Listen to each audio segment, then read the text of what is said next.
अच्छा सुनो, सब्सक्राइब करते वक्त ना घंटी बजा देना ताकि जब मैं ऑनलाइन आऊँ तो तुम्हारे फोन की भी नमस्कार दोस्तों, आप सभी का स्वागत है हमारे YouTube चैनल पर। तो दोस्तों आज हम बात करेंगे आपके BTC DLED प्रथम सेमेस्टर गणित। जी हाँ दोस्तों, इस वीडियो में हम अति लघु उत्तरीय प्रश्न पर डिस्कस करने वाले हैं। तो आपके पेपर में अति लघु उत्तरीय प्रश्न 6 अंकों का आता है। ठीक है दोस्तों, तो कल हमने आपके बहुविकल्पी क्वेश्चन 5 अंकों के सारी वीडियो बना दी है, जिसमें 70 से अधिक प्रश्न थे। तो बहुविकल्पी आपने देख लिया। अब आज अति लघु उत्तरीय प्रश्न हम देखने वाले हैं। अगर दोस्तों आज आपने सभी प्रश्नों के सही उत्तर दिए तो समझ लीजिए आपके 11 नंबर आपको कोई नहीं रोक सकता। प्लस दोस्तों इससे कुछ आपके लघु उत्तरीय प्रश्न बन जाएंगे, जो कि आपके पेपर में 14 अंकों के लघु उत्तरीय प्रश्न आते हैं, जो कि टोटल बनते हैं 25 अंक। तो अभी दोस्तों ने यहाँ पर लिखा है 25 में से 25। और एक बात और दोस्तों बता दें, आपके पीटीसी में जो 25 नंबर का पेपर होता है उसमें जो पासिंग मार्क रखी जाती है वो 12 अंक की होती है। अगर आप 25 में 11 नंबर लाएंगे तो आपको फेल कर दिया जाएगा। और सबसे ज्यादा बच्चे जो फेल होते हैं बीटीसी में या डीएलएड में, तो वो गणित में होते हैं। तो दोस्तों इसीलिए हम गणित को बिल्कुल शुरू से कवर कर रहे हैं और एक एक क्वेश्चन बताएंगे। बस आपको इतने सवाल पेपर में पढ़कर जाना है और 25 में 25 अंक आप लेकर आएंगे। तो चलिए दोस्तों वीडियो को शुरू करते हैं। सबसे पहला क्वेश्चन क्या है आपका कि 5 अंकों की बड़ी से बड़ी तथा छोटी से छोटी संख्या का अंतर ज्ञात करना है। ऐसा क्वेश्चन आ सकता है। देखिए 5 अंक की बड़ी से बड़ी, आपने हमेशा याद रखा होगा, बड़ी से बड़ी में हमेशा 5 बार 9 लिख लीजिए। 1 2 3 4 5, ठीक है। 5 अंकों की इससे बड़ी संख्या दोस्तों कोई नहीं हो सकती, आपको पता है। तथा छोटी से छोटी संख्या, अब दोस्तों सोचिए छोटी से छोटी संख्या में सबसे छोटी संख्या तो 1 ही होती है। और 4 और 0 लगा देंगे दोस्तों, ठीक है। तो ये दोस्तों 5 अंकों की छोटी से छोटी संख्या लिख दी गई, ये वाली 1, 4 बार 0 और 5 अंकों की बड़ी से बड़ी। इसका अंतर ज्ञात करना मतलब घटा देना, बस यहाँ सिंपल सा घटाने का चिन्ह लगाएंगे और घटा देंगे दोस्तों। 9 में से 0 गया 9, फिर दोस्तों 9 उतर जाएगा ऊपर से, फिर तीसरा 9, चौथा 9 और दोस्तों 9 में से 1 गया 8, ठीक है। तो हमारे इसका आंसर क्या आ जाएगा 8 9 9 9 9। तो इसको दोस्तों क्या पढ़ेंगे, इकाई दहाई सैकड़ा हजार 10,000 89,999। तो ये हमारी 5 अंकों की बड़ी से बड़ी तथा छोटी से छोटी संख्या का अंतर है। पहला क्वेश्चन ऐसे बनेगा पेपर में, ठीक है। बस इतना करना है आपको और प्रत्येक क्वेश्चन के दोस्तों आपको 1 नंबर दिए जाएंगे। तो आप लोग अपने नंबर भी काउंट करते रहिए और वीडियो के अंत में कमेंट करके बताइएगा कि आपके कितने अंक आ रहे हैं, ठीक है। अब देखते हैं आज का दूसरा प्रश्न। तो दोस्तों दूसरा प्रश्न आपका क्या रहा है कि संख्या 16,292 में 6 का स्थानीय मान एवं जातीय मान ज्ञात करना है। देखिए दोस्तों स्थानीय मान कैसे ज्ञात कर सकते हैं आप लोग, 16292, ठीक है। 6 का स्थानीय मान हमें ज्ञात करना है, तो मतलब 6 का स्थानीय मान यहाँ पर बस एक ऐसे यहाँ पर लिखेंगे और दोस्तों डंडी खींचेंगे, ऐसे कर एरो बनाएंगे और जितनी संख्या छूट रही है उतनी बार 0 लिखा देंगे, 1 2 3, ठीक है। तो दोस्तों 6 का स्थानीय मान आपका कुछ ऐसे निकाल सकते हैं। तो ऐसे लिख देंगे आप लोग आंसर में आगे, 6 का स्थानीय मान में खाली ऐसे लिखेंगे, स्थानीय मान बराबर 6,000, ठीक है। उसके बाद दोस्तों जाति मान ज्ञात करना है। देखिए दोस्तों जाति मान अगर कभी भी किसी का भी पूछा है, अगर दोस्तों 1 का जाति मान पूछे तो दोस्तों इसका आंसर हो जाएगा 1। 9 का जाति मान पूछा जाएगा दोस्तों इसका आंसर होगा 9 और 6 का जाति मान पूछा जाएगा तो इसका आंसर होगा 6, ठीक है। जाति मान कभी दोस्तों बदलता नहीं है। जाति मान या वास्तविक मान भी इसको बोला जाता है, कभी कभी वास्तविक मान पूछा जाए या जाति मान। तो दोस्तों जिसका पूछा जाएगा हमेशा आंसर वही आएगा। कभी 6 का जाति मान पूछा जाएगा तो 6 आएगा, 5 का जाति मान 5 आएगा, जैसे ये लिखा दोस्तों 1 2 3। दोस्तों इस प्रश्न में अगर पूछा जाए 2 का जाति मान क्या होगा, 2 का जाति मान, ठीक है। अगर क्या पूछा जाए 2 का जाति मान बताइए, तो क्या आंसर आएगा दोस्तों, 2 का जाति मान में 2 आएगा। अगर 2 का स्थानीय मान पूछेंगे तो क्या हो जाएगा दोस्तों, स्थानीय मान, 2 का स्थानीय मान में दोस्तों क्या हो जाएगा, सिंपल था ऐसे ना, 1 2 3, 2 का स्थानीय मान था ना, बस 2 के नीचे आपने डंडी खींची, 2 लिखा है, जो संख्या छूट रही है 0 बढ़ा दिया बस। तो 2 का स्थानीय मान क्या हो जाएगा आपका 20। ये तरीका रहेगा करने का। और पेपर में आपको लिखना हो तो दोस्तों ऐसे लिख दीजिएगा तो ज्यादा अच्छा रहेगा। 20 तो आंसर आ जाएगा, 2 गुणे 10 लिख के ऐसे दर्शा के लिख दीजिएगा 20 आंसर। तो जो भी तरीका अपनाएंगे आंसर वही आना चाहिए, ठीक है ना। मेन होता हमारा सही आंसर है, बात खत्म। 1 नंबर का क्वेश्चन है, एग्जामिनर दोस्तों ज्यादा कुछ करेगा नहीं। अब एक ही नंबर के क्वेश्चन में दोस्तों 2 प्रश्न पूछे गए जा रहे हैं। यहाँ पर देखिए स्थानीय मान भी पूछा जा रहा है और आपका जाति मान भी। तो ठीक है, ये हो गया तरीका। अब देखते हैं आज का अगला। तो दोस्तों तीसरा प्रश्न क्या रहा हमारा कि 1 से लेकर 100 तक की सभी समस्त प्राकृतिक संख्याओं का योगफल हमें ज्ञात करना है। अब इसको कैसे करेंगे, तो आपके पास इतना टाइम तो होगा नहीं। अगर आप लोग ऐसे करेंगे 1 + 2 + 3 + 4 प्लस ऐसे करते करते दोस्तों 100 तक का जोड़ के आपको भाई योगफल ज्ञात करना है। इससे अच्छा दोस्तों हम लोग एक फार्मूला का यूज करेंगे। क्या होता है दोस्तों आपका फार्मूला, n+1/2। तो दोस्तों इसको आपको याद कर लेना है, क्या होता है फार्मूला, n+1/2। एन की दोस्तों संख्या कितनी है, 100 हो जाएगी ना। यहाँ पर 1 से लेकर 100 तक की निकालनी है तो हमें 100 एन की जगह 100 रखेंगे, तो यहाँ पर लिखेंगे 100 ब्रैकेट में 100 प्लस 1 बटे में 2, भाग कर देंगे 2 से कितनी बार जाएगा दोस्तों, 50 बार जाएगा ना ये। तो ये हो जाएगा दोस्तों आपका 50, और 100 में से 1 जोड़ देंगे दोस्तों, कितना हो जाएगा 101। बस गुणा कर लेना दोस्तों, आपका आंसर आ जाएगा। कर लेते हैं 505, और दोस्तों ये वाला जीरो आगे बढ़ा देंगे, ये हो गया गुणा आपका 5050। ठीक है, 1 से लेकर 100 तक की समस्त प्राकृतिक संख्याओं का योगफल होता है आपका 50 है। ये आपका दोस्तों क्या हो जाएगा, उत्तर। आंसर कर देंगे। क्या तरीका रहेगा, फार्मूला बस आपको इतना याद करना है, कॉपी में लिख कर याद कर लीजिए, n+1/2। फिर से लिख दे रहे दोस्तों, कैसे याद करना है, पहले n लिखेंगे, फिर ब्रैकेट में n+1/2। ऐसे क्वेश्चन पेपर में आपके पूछे जाएंगे, तो आप लोग अब आसानी से कर सकेंगे। ठीक है, आइए देखते हैं आज का अगला प्रश्न। तो दोस्तों चौथा प्रश्न आपका क्या रहा कि भाज्य, भाजक एवं भागफल को परिभाषित कीजिए। ठीक है, तो दोस्तों सभी की परिभाषा आपको लिखनी थी। तो सबसे पहले भाज्य की हम परिभाषा बताते हैं। तो भाज्य का मतलब दोस्तों होता है कि जिसमें हम भाग दिया जाए, जिसमें हम भाग देते हैं। और भाजक दोस्तों आपका वो होता है जिसका भाग दिया जाता है। ठीक है, भागफल दोस्तों क्या होता है, भाज्य में भाजक जितनी बार भाग जाए। चलिए इसको दोस्तों हम आपको दिखा देते हैं, नहीं तो परेशान होंगे आप लोग। जब कभी दोस्तों अगर 2 से भाग करेंगे, यहाँ पर बीच में 5 लिखा है, ये लिखा है, तो दोस्तों 2 दूनी 4, ठीक, 2 बार जाएगा, यहाँ पर 4 आएगा, और यहाँ पर बचेगा 1। सबसे नीचे दोस्तों इसको हम क्या बोलेंगे, जो हमारा ये बचा इसको बोलते हैं हम शेषफल। ठीक है, शेषफल हो गया दोस्तों। और दोस्तों ये जो 2 आ रहा है हमारे, इसको हम क्या बोलते हैं, इसको बोलते हैं भागफल। इसमें देखिए काफी बच्चे कंफ्यूजन में रहते हैं हमेशा। अब देखिए दोस्तों भाज्य किसमें होता है, भाज्य दोस्तों ये होता है आपका बीच वाला। ठीक है, ये हमारा क्या है, भाज्य है। और दोस्तों ये जो 2 से भाग कर रहे हैं ना, जिसका भाग दे रहे हैं, देखिए यहाँ पर लिखा है कि भाजक वो होता है जिसका भाग दिया जाए, इसको बोलते हैं दोस्तों हम भाजक। तो इसमें कभी कंफ्यूजन में मत रहिएगा। आप दोस्तों आपको सब कुछ क्लियर है, देखिए साफ साफ लिखा है, ये भाजक है आपका, ये भाज्य है, ये भागफल है, ये शेषफल है। तो दोस्तों चलिए एक बार परिभाषा को भी देख लेते हैं। शेषफल की परिभाषा दोस्तों कैसे लिखेंगे, भाज्य में भाजक का भाग देने पर शेष बचा मान भाजक का भाग सब आगे पूर्व के रूप में समान ना हो। ठीक है, तो ये सब दोस्तों है। शेषफल न्यूनतम 0 हो सकता है। जी हाँ दोस्तों, जो शेषफल होगा वो कम से कम लास्ट में दोस्तों, अगर यहाँ पर सब पूरा भाग चला जाता है, जैसे मान लेते हैं कि ऐसे लिखा हो, तो दोस्तों 2 से भाग देते 4 होता, 2 बार जाता, 2 दूनी 4। तो दोस्तों यहाँ पर शेषफल कितना बता, 0 बचता ना, कट जाता है, इसे कट्टम कट्टम बोलते हैं। तो एक परिभाषा भी दोस्तों आपको याद होगा, कि इसको भी दोस्तों आपको याद रखना है कि भाज्य बराबर भाजक गुणे भागफल प्लस का शेषफल। जी हाँ दोस्तों, ये सूत्र भी कभी कभी काम आ जाता है, पेपर में कभी क्वेश्चन आता है, भाज्य आपका दिया हो, भाजक दिया हो, भागफल ना दिया हो, और शेषफल दिया हो, तो कैसे निकालेंगे, तो ये फार्मूला का यूज करेंगे, भाज्य बराबर भाजक गुणे भागफल प्लस शेषफल। इसको भी लिख लीजिएगा आप लोग। अब देखते हैं आज का अगला प्रश्न। तो दोस्तों 5 नंबर प्रश्न क्या आपका क्वेश्चन है कि भिन्न से क्या तात्पर्य है। भिन्न आप किसे को कहते हैं दोस्तों, आपको ये पता होगा, जिसको हम p/q के रूप में लिख सकते हैं, वो हमारा एक भिन्न होता है। तो लेकिन इसकी परिभाषा आप कैसे लिखेंगे, देखिए भिन्न एक ऐसी संख्या है जो किसी संपूर्ण चीज का कोई भाग निरूपित करती है। जैसे एक सेब के 4 भाग किए जाते हैं, उनमें से एक हिस्से को निकाल दिया जाए तो, ठीक है, तो उसे 1/4 के रूप में प्रदर्शित किया जाता है, जबकि शेष भाग को 3/4। जैसे दोस्तों आपको पता होगा कि एक पूरा आपका क्या है, ये सेब है। ठीक है दोस्तों, जब अगर इसमें से 1/4 भाग को हम निकाल देते तो बचेगा कितना आपका दोस्तों, 3/4 बचेगा ना। तो ये चीजें दोस्तों अगर दोनों को जोड़ देंगे तो फिर 1 आ जाएगा। तो दोस्तों देखिए भिन्न के भाग क्या क्या होते हैं, इसको देखिए। पहले भिन्न के भाग हमारे क्या होते हैं, हमारे भिन्न के दोस्तों एक भिन्न के 2 भाग होते हैं। पहला ऊपर वो होता है अंश, फिर होता है हर। अंश को दोस्तों हम अंग्रेजी में न्यूमरेटर बोलते हैं, और हर को डिनोमिनेटर बोलते हैं। उसके बाद दोस्तों भिन्न के प्रकार क्या क्या होते हैं। भिन्न मुख्यतः आपका 3 प्रकार के होते हैं दोस्तों। पहला होता है आपका उचित भिन्न, दूसरा दोस्तों विषम भिन्न या अनुचित भिन्न, तीसरा दोस्तों आपका होता है मिश्र भिन्न। तो दोस्तों अभी हम इसकी परिभाषा भी देखेंगे, तीनों की अलग अलग। तो आपको दोस्तों अब समझ में आ गया होगा कि भिन्न के प्रकार क्या है, इसको याद रखना है, उचित, विषम और मिश्र भिन्न। ठीक है, और दोस्तों भिन्न के 2 भाग होते हैं, अंश एवं हर। और भिन्न क्या है दोस्तों, अब ये बात आपको समझ में आ गई होगी। अब देखते हैं दोस्तों आज का अगला प्रश्न।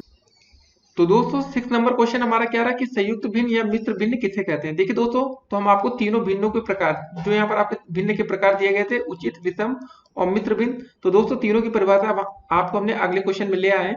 पहला दोस्तों उचित भिन्न हम किसे कहते हैं, उसको देखते हैं। प्रॉपर फ्रैक्शन, जब किसी भिन्न का अंश उसके हर से कम होता है तो वह उचित भिन्न कहलाती है। जी हाँ दोस्तों, जब कभी ऐसा भिन्न अगर आपका लिखा है 3/4, जैसे यहाँ पर दोस्तों हमने एग्जाम्पल दिया, जो ये भिन्न का दोस्तों अंश है ना, ये ऊपर वाले को अंश बोलते हैं और नीचे क्या बोलते हैं, हर बोलते हैं। देखिए जिन बच्चों को बिल्कुल नहीं है तो उनको बेसिक भी बता देते हैं। तो हमें दोस्तों उनको क्या बोलते हैं, उचित भिन्न कहा जाता है। उचित भिन्नों के अंश का परम मान उसके हर से परम मान से कम होता है। तो ये दोस्तों आपने देख लिया। अब दूसरा दोस्तों आता है विषम भिन्न, किसको बोलते हैं? इम्प्रॉपर फ्रैक्शन अंग्रेजी में। जब किसी भिन्न का अंश उसके हर से बड़ा होता है तो वह भिन्न विषम भिन्न कहलाती है। विषम भिन्नों के अंश का परम मान उसके हर के परम मान से ज्यादा होता है, इसे असमान भिन्न भी कहा जाता है। कभी कभी आपने दोस्तों ऐसे भी लिखा होगा ना 7/4, जैसे हमने यहाँ एग्जाम्पल लिखा है थोड़ा बड़ा में। तो दोस्तों अगर 7 ये ऊपर वाला क्या हमारे यहाँ भी अंश है, जब अंश का मान बड़ा हो और हर का मान दोस्तों क्या हो? छोटा हो, तो किस प्रकार की भिन्न दोस्तों कहलाती है? वो आपकी कहलाती है विषम भिन्न या असमान भिन्न। अब दोस्तों लास्ट में आता है जो आपकी परिभाषा क्वेश्चन में पूछा गया था, संयुक्त भिन्न किसे कहते हैं? तो संयुक्त भिन्न में दोस्तों क्या होगी परिभाषा, या मिश्र भिन्न अंग्रेजी में बोलते हैं मिक्स्ड फ्रैक्शन। ऐसी भिन्न जिसके 2 भाग होते हैं, उन भागों में से एक भाग तो पूर्ण संख्या होती है एवं दूसरा भाग उचित भिन्न होता है। वह भिन्न एक पूर्णांक एवं भिन्न से मिलकर बनी होती है, मिश्र भिन्न कहलाती है। देखिए होता है क्या दोस्तों, आपको जो संयुक्त या मिश्र भिन्न होती है ना, तो उसमें दोस्तों आपका एक भाग पूर्णांक होता है, जैसे 6 सही 3/4। दोस्तों जो ये 3/4 है ये आपका क्या है? एक उचित भिन्न है, और जो 6 है दोस्तों एक आपकी पूर्णांक है। इस बात को आपको समझ में आ गया होगा कि संयुक्त भिन्न हम किसे कहते हैं, इसके 2 भाग होते हैं ना। समझ के दोस्तों पहला भाग कौन सा है? एक ये वाला लिखा है, दूसरा भाग दोस्तों ये है, एक सही 1/2। आपने ये भी देखा होगा दोस्तों लिखा हुआ। तो दोस्तों ये जो 1/2 है, एक ये इसका अलग भाग हो गया, जो 1 लिखा है एक अलग भाग है। तो आज से आप कभी भी ऐसे क्वेश्चन देखेंगे तो आप समझ जाएंगे यार ये संयुक्त भिन्न लिखा है कि मिश्र भिन्न है, कहेंगे यार ये तो विषम भिन्न लिखी, ये तो उचित भिन्न है। तो ऐसे क्वेश्चन दोस्तों अब देखते ही आप लोग टिक तुक्का नहीं मारेंगे, आते अपने मन से लगा पाएंगे। तो देखिए हम लोग पूरा सिलेबस कवर कर रहे हैं, इसलिए दोस्तों आपको छोटी छोटी बातें भी हम आपको समझाते चल रहे हैं कि कोई भी क्वेश्चन आपसे मिस ना हो। तो आइए देखते हैं आज का अगला प्रश्न। तो दोस्तों 7वां क्वेश्चन हमारा क्या रहा कि 3 अंकों की सबसे बड़ी संख्या की उत्तरवर्ती या अनुवर्ती संख्या लिखिए। सबसे बड़ी संख्या, देखिए सबसे बड़ी, पहले क्वेश्चन समझिए। 3 अंकों की सबसे बड़ी संख्या क्या होगी दोस्तों? आपकी 3 बार 9 लिख लीजिए, सबसे बड़ी संख्या होगी इसकी दोस्तों उत्तरवर्ती या अनुवर्ती। तो दोस्तों अनुवर्ती का मतलब हमें पता है कि अनुवर्ती का मतलब होता है +1 जोड़ना होता है हमेशा, ठीक है। कल हमने आपको बताया था कि पूर्ववर्ती का मतलब होता है -1, अनुवर्ती का होता है +1। तो 3 अंकों की बड़ी से बड़ी संख्या हमने लिख ली, इसमें दोस्तों एक जोड़ देंगे, बस वो जो आएगा वही आंसर होगा। 999 दोस्तों जब एक जोड़ते हैं तो क्या हो जाएगा आपका 1000। तो ये दोस्तों आपका क्या हो जाएगा आंसर, ठीक है। 3 अंकों की बड़ी से बड़ी संख्या के उत्तरवर्ती। अगर दोस्तों ये पूछा जाता कि 2 अंकों की बड़ी से बड़ी संख्या लिखिए, तो 2 अंकों की बड़ी से बड़ी संख्या कितनी होती? पहले 99 होती ना 2 अंकों की बड़ी से बड़ी संख्या, इसकी उत्तरवर्ती एक जोड़ देंगे तो आपकी बन जाएगी 100। ये आपका उत्तर होता है। तो ऐसे प्रश्न दोस्तों आपके पेपर में पूछे जाते हैं, किसी के अनुवर्ती या उत्तरवर्ती संख्या निकालनी हो तो ये तरीका अपनाएंगे, ठीक है। उत्तरवर्ती और अनुवर्ती में दोनों में +1 जोड़ते हैं, याद रखना है, भूलिएगा मत कभी। उत्तरवर्ती और अनुवर्ती एक ही चीज होती है, आप इसको कॉपी में लिख लीजिएगा, इंपॉर्टेंट है, क्वेश्चन आते हैं ऐसे पेपर में। अब देखते हैं आज का अगला प्रश्न। एक और बात दोस्तों, अगला प्रश्न देखने से पहले कभी कभी ऐसा प्रश्न पूछा जाता है कि 3 अंकों की बड़ी से बड़ी संख्या के अनुवर्ती बताइए। अगर दोस्तों 2 बार अनुवर्ती लिखा है तो +1 जोड़ेंगे, फिर +1 जोड़ देंगे, तो ये आपका आंसर हो जाएगा 1001, ठीक है। अगर 2 बार अनुवर्ती लिखा है प्रश्न में, ऐसे लिखा रहेगा, देखिए इसको समझिए। 3 अंकों की बड़ी से बड़ी संख्या की उत्तरवर्ती संख्या निकालिए। 2 बार मतलब उत्तरवर्ती बोला रहेगा तो इसको 2 बार 1 जोड़ देंगे तो 1001 होगा। तो ऐसे 2 क्वेश्चन बनते हैं। तो हमारा फिलहाल ये क्वेश्चन था, खाली 1 बार उत्तरवर्ती लिखा, तो इसका हमारा आंसर होगा 1000। अब देखते हैं आज का अगला प्रश्न। तो दोस्तों आपका 8वां प्रश्न क्या रहा कि 0.085 को प्रतिशत में बदलिए। तो क्या करना होगा दोस्तों प्रतिशत में बदलने के लिए? क्वेश्चन है हमारा 0.085, इसको हमें परसेंटेज में बदलना है। बस सिंपल 100 से गुणा कर दीजिए दोस्तों, आपका आंसर आ जाएगा। 0.85 को 100 से गुणा करेंगे दोस्तों तो ये परसेंटेज में आपका बन चुका है। कितने जरा देख लेते, 2 अंक के बाद दोस्तों दशमलव लगाए ना, तो ये हो जाएगा 8.5%, ठीक है। ये आपका उत्तर हो जाएगा। तो आप लोग तो नॉर्मल गुणा कर लेते होंगे, हमने कैसे ये यहाँ पर परसेंट जो आपका यहाँ पॉइंट आया ये कैसे लगाया दोस्तों, इसको समझिए पहले। तो दोस्तों हमने देखा कि जब 2 जीरो है ना, तो 2 जीरो को आपका दशमलव इधर तक खिसक जाएगा, तो ये दोस्तों 2 स्थान हमने इधर खिसका दिया, ये दशमलव उठकर यहाँ पर आ गया। तो बस ये तरीका होता है ऐसे लगाने का, नहीं तो आप लोग पूरा लंबा प्रोसेस करेंगे, पहले 0 से गुणा करेंगे, फिर 0 फिर 1 तो अब बीटीसी में आ गए तो थोड़ा शॉर्टकट अपनाना पड़ेगा, 1 नंबर का क्वेश्चन में ज्यादा समय बर्बाद नहीं करना है। अब देखते हैं आज का अगला प्रश्न। तो दोस्तों 9वां क्वेश्चन क्या है आपका कि अपरिमेय संख्या किसे कहते हैं, स्पष्ट करो। अपरिमेय संख्या की बात हो रही है, ठीक है। अपरिमेय संख्या इरेशनल नंबर, देखिए वे संख्याएं हैं जिन्हें हम P/Q के फॉर्म में व्यक्त नहीं कर सकते, अर्थात ऐसी संख्या जो परिमेय नहीं है वो अपरिमेय संख्या कहलाती हैं। हम ऐसा भी कह सकते हैं कि एक अपरिमेय संख्या को एक भिन्न के रूप में दर्शाया नहीं जा सकता है। तो दोस्तों बात आपको समझ में आ गई होगी कि जिसको हम p अपान क्यू के फॉर्म में व्यक्त नहीं कर सकते वो हमारी अपरिमेय संख्या होती है। दोस्तों जैसे इसका एग्जाम्पल क्या होगा, अंडर रूट 2, अंडर रूट 3, ठीक है, अंडर रूट 5। लेकिन दोस्तों ये देखिए कभी अंडर रूट 4 लिखा पूछा, जब पेपर में क्वेश्चन आ जाता है ट्रिकी क्वेश्चन में कि ये परिमेय संख्या है या अपरिमेय। देखिए अंडर रूट 4 को दोस्तों हम 2 लिख सकते हैं और बटे में सबके 1 होता है, तो ये एक परिमेय संख्या हो गई, ठीक है, ये परिमेय हो गई आपकी। तो गलती आप लोग कभी मत करिएगा, ऐसे क्वेश्चन आए कि अंडर रूट 4 क्या है, जो अंडर रूट से बाहर आ जाए वो तो परिमेय बन जाएगी ना, जैसे अंडर रूट 2 है इसको तो बाहर निकल नहीं पाएगी। और एक सबसे इंपॉर्टेंट और सबसे इंटरेस्टिंग चीज आपको बता दें इस वीडियो में कि कभी ये क्वेश्चन आए पाई क्या है। पाई क्या है दोस्तों, ये आपकी एक अपरिमेय संख्या है, अपरिमेय, ठीक है। थोड़ी राइटिंग अच्छी नहीं है हमारी तो उससे कोई आपको दिक्कत नहीं होनी चाहिए। तो दोस्तों हमारी पाई एक अपरिमेय संख्या है, लेकिन पाई की वैल्यू जब 22/7 लिखी जाती है ना तो ये एक आपकी परिमेय संख्या बन जाती है। तो ऐसे दोस्तों बहुत ही इंटरेस्टिंग क्वेश्चन थे जो पेपर में आपके पूछ लिए जाते हैं कि कभी आपसे पूछा जाए कि 22/7 क्या है, तो दोस्तों ये आपका एक परिमेय संख्या होगा 22/7, लेकिन अगर आपसे पूछा जाए पाई क्या है तो पाई एक अपरिमेय संख्या होगी। तो ऐसे क्वेश्चन आपके पेपर में आ सकते हैं, तो आपको ध्यान में रखना है कि क्वेश्चन पेपर में ऐसे पूछे जाते हैं, इसलिए दोस्तों हम आपको बता रहे हैं घुमाकर आपसे ट्रिकी क्वेश्चन पूछा जा सकता है। तो चलिए फिलहाल अब देखते हैं अगले क्वेश्चन पर डिस्कस करेंगे। दोस्तों तो 10वां क्वेश्चन क्या है आपका कि सम प्राकृत संख्या किसे कहते हैं, ठीक है, सम प्राकृतिक या सम प्राकृत संख्या किसे कहते हैं।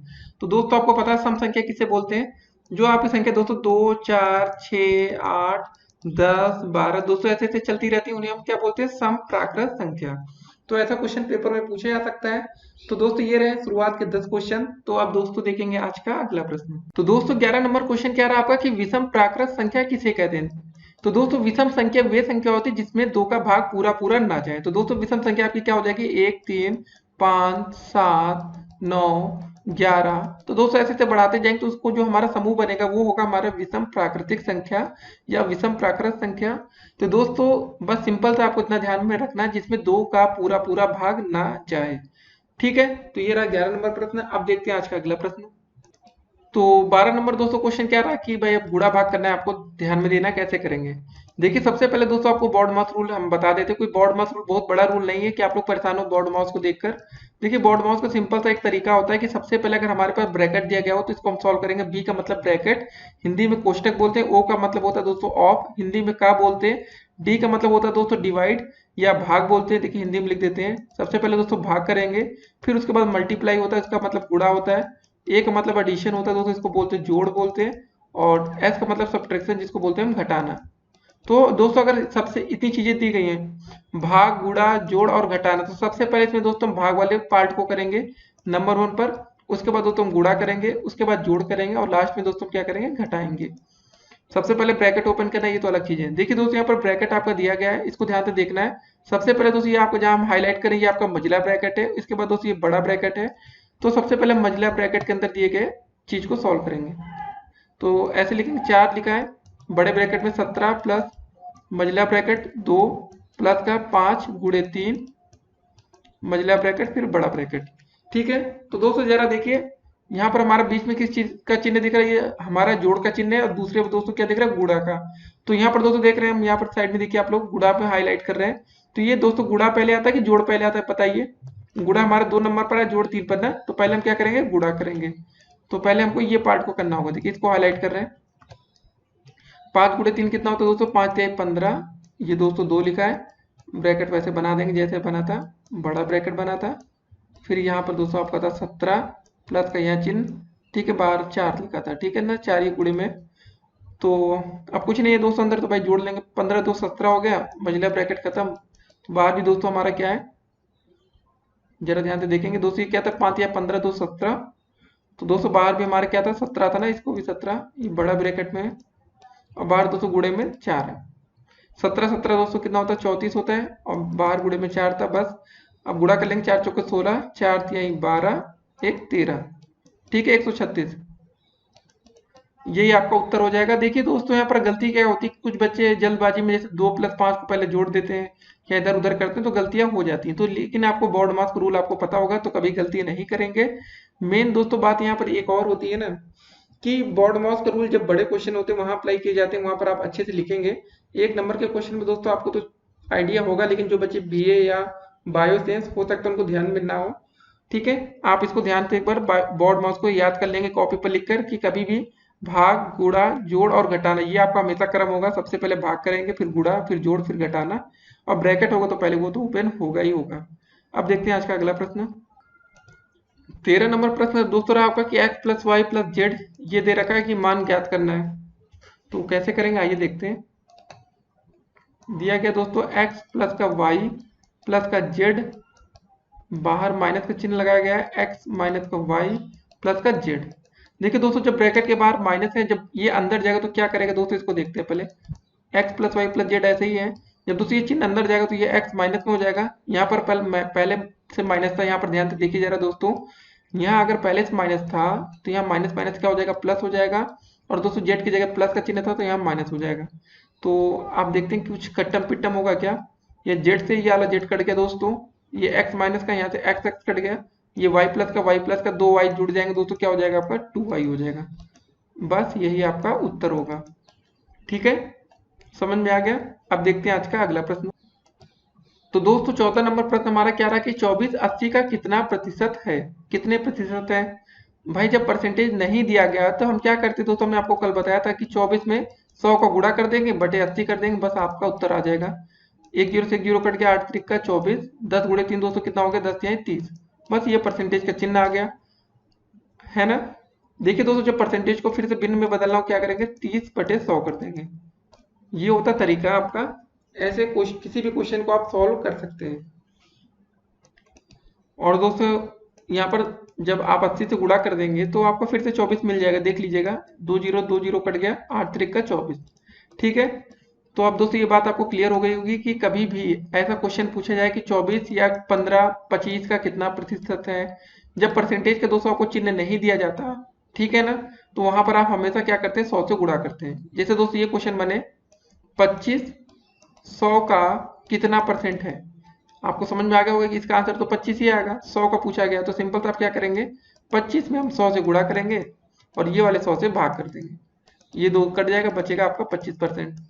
तो ऐसे क्वेश्चन आपके पेपर में पूछे जा सकते हैं, तो आपको तैयार रहना है। अब देखते हैं आज का अगला प्रश्न।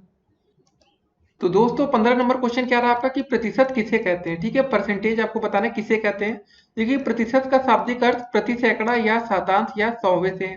दूसरे शब्दों में कहा जा सकता है कि प्रतिशत एक भिन्न है जिसका हर हमेशा 100 होता है और भिन्न का अंश प्रतिशत की दर कहलाता है। इसे प्राय परसेंटेज के चिन्ह से दर्शाया जाता है। देखिए प्रतिशत ऐसे, देखिए दोस्तों आप कभी लिखा है 25%, तो दोस्तों इसका मतलब हमेशा याद रखिए 25% का मतलब होता है 25/100।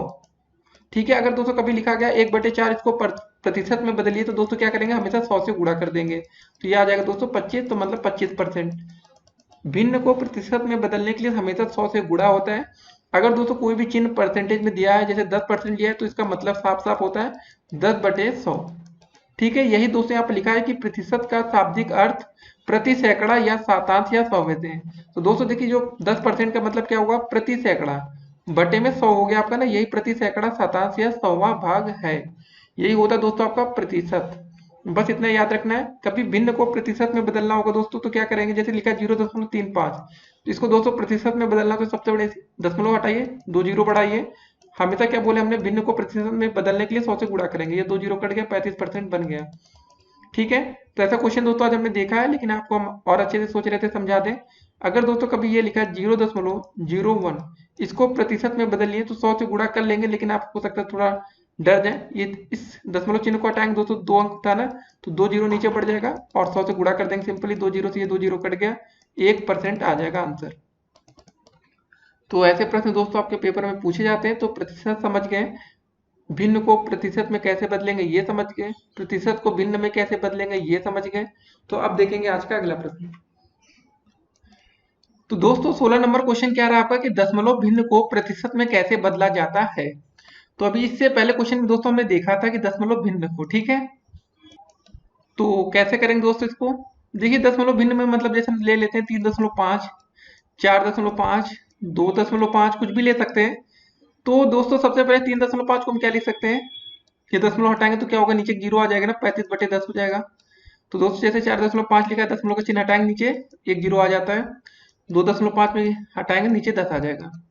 ठीक है, प्रतिशत में बदलने के लिए सिंपल था, इसको दोस्तों हम 100 से गुणा कर देंगे, बस आ गया आंसर। अभी हमने आपको बताया था भिन्न को प्रतिशत में बदलना है तो 100 से हमें क्या करना होगा, गुणा करना होगा। ठीक है, गुणा का चिन्ह लगाइए, हो गया। एक जीरो से एक जीरो कट गया, 350।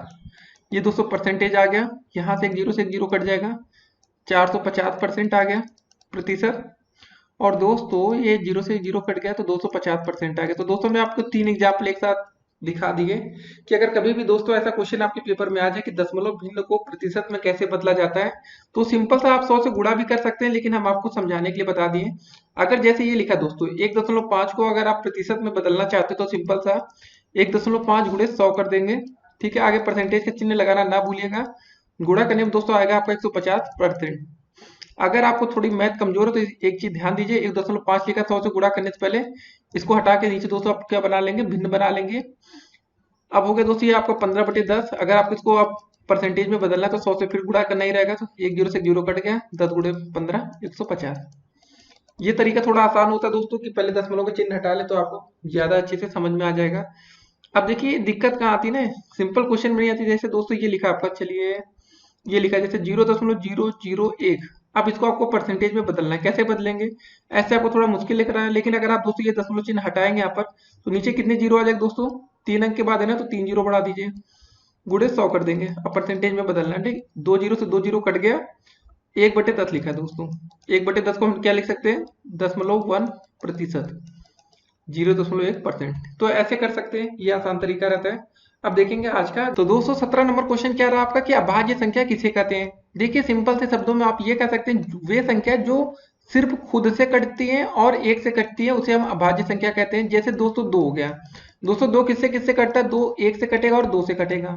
अब 11 हो गया दोस्तों, 11 किससे कटता है, एक से कटेगा और 11 से कटेगा, और किसी संख्या से तो नहीं कटता ना। तो बस इतना आपको याद रखना है कि अभाज्य संख्या वे संख्या होती है जो स्वयं से कटे और एक से कटे, उन्हें हम अभाज्य संख्या कहते हैं। और एक बात और दोस्तों, भाज्य संख्या भी इसी वीडियो में जान जाते हैं इसी समय। भाज्य संख्या दोस्तों वे संख्या होती है, चलिए भाज्य पहले डाल देते हैं यहाँ पर हेडिंग, भाज्य संख्या। ठीक है, भाज्य संख्या दोस्तों वे संख्या होती है जो खुद से कटे, एक से भी कटे, और दोस्तों किसी अन्य संख्या से कटे। कम से कम 3 संख्याओं से कटनी चाहिए, कम से कम 3 संख्याओं से वो कटनी चाहिए। ठीक है, 3 संख्या, 3, ठीक है, 3 संख्या से कटनी चाहिए। तो जैसे दोस्तों होगी आपकी सबसे छोटी भाज्य संख्या आपकी 4 हो जाती है। कैसे कैसे, पहले 1 से कटती है 4, 2 से कटेगी और 4 से कटेगी, 3 संख्याओं से कट रही ना। अब दोस्तों एक सवाल और आता है कि 2 क्या है, भाज्य है या अभाज्य? देखिए 2 दोस्तों 1 से कटता है, 2 से कटता है, मतलब ये 2 ही संख्या से कट रही है, इसलिए दोस्तों ये अभाज्य संख्या हो जाती है। और दोस्तों भाज्य होने के लिए कम से कम 3 संख्याओं से कटनी चाहिए।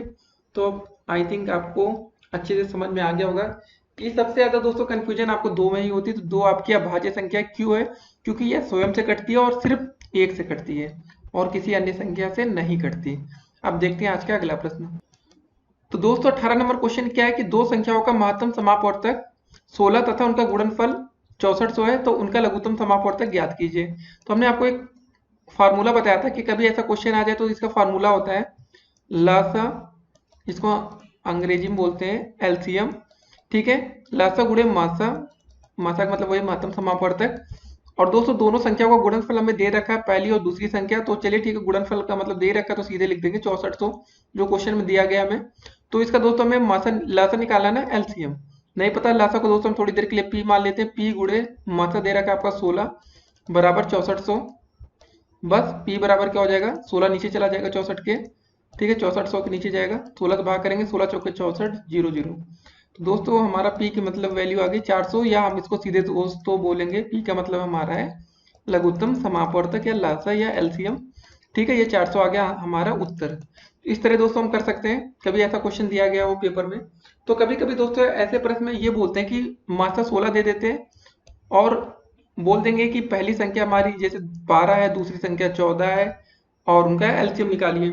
तो मतलब 12 गुणे 14 करना पड़ता है, बस यही तरीका होता है। यहाँ पर हमें पहले से गुणनफल दिया गया है तो कोई दिक्कत ही नहीं है। ठीक है, तो चलिए अभी आगे और भी क्वेश्चन आ रहे हैं, तो वहां पर आपको अच्छे से समझ में आ जाएगा। फिर देखते हैं आज का अगला प्रश्न। तो दोस्तों 19 नंबर क्वेश्चन क्या रहा आपका कि लघुत्तम समापवर्तक एवं महत्तम समापवर्तक कहते किसे, इसको जानिए। ठीक है, ऐसे क्वेश्चन पेपर में आते हैं और आज आपको बिल्कुल बेसिक हम क्लियर कर देंगे। देखिए सबसे पहले दोस्तों लघुत्तम समापवर्तक को हम अंग्रेजी में बोलते हैं LCM। ठीक है, महत्तम समापवर्तक को HCF। तो लघुत्तम समापवर्तक का मतलब दोस्तों क्या हुआ, दो या दो से अधिक संख्याओं का लघुत्तम समापवर्तक LCM या लसा वह छोटी से छोटी संख्या है जिसमें दी गई संख्याओं से पूरा पूरा भाग चला जाता है। तो समझे दोस्तों, जैसे अगर हम मान लेते हैं थोड़ी देर के लिए 10 और 15 का, 10 और 15 का दोस्तों हमें बोला जाए कि इसका लासा या LCM क्या होगा, तो दोस्तों क्या हो जाएगा, वो होगा 30। देखिए दोस्तों, होने के लिए अगर आप कहें तो 45, एक आपका होगा 60, लेकिन दोस्तों हमें हमेशा LCM वो छोटी से छोटी संख्या चाहिए होता है जिसमें 10 का भी भाग जाएगा, 10 तिहाई 30, 15 दूनी 30।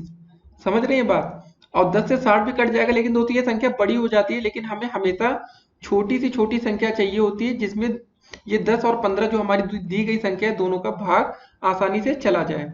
तो कभी भी दोस्तों अगर LCM आज के बाद अगर आपसे पूछा जाए तो हमेशा बोलेंगे वह छोटी सी छोटी संख्या, ठीक है, जिसमें दी गई संख्याओं का पूरा पूरा भाग चला जाता हूँ। अब दोस्तों HCF की बात करेंगे, महत्तम समापवर्तक। अब दोस्तों ये वह बड़ी से बड़ी संख्या होती है जो दी गई संख्याओं को पूर्णतः विभाजित करते हैं, संख्या का महत्तम समापवर्तक कहलाता है, इसे HCF या मासाबिल कहते हैं। अगर दोस्तों हम 10 और 15 का मासा पूछे आपसे क्या होगा, 10 और 15 का अब हम पूछ रहे हैं आपसे HCF बताइए, तो वह बड़ी से बड़ी संख्या, देखिए यहाँ पर बड़ी से बड़ी संख्या।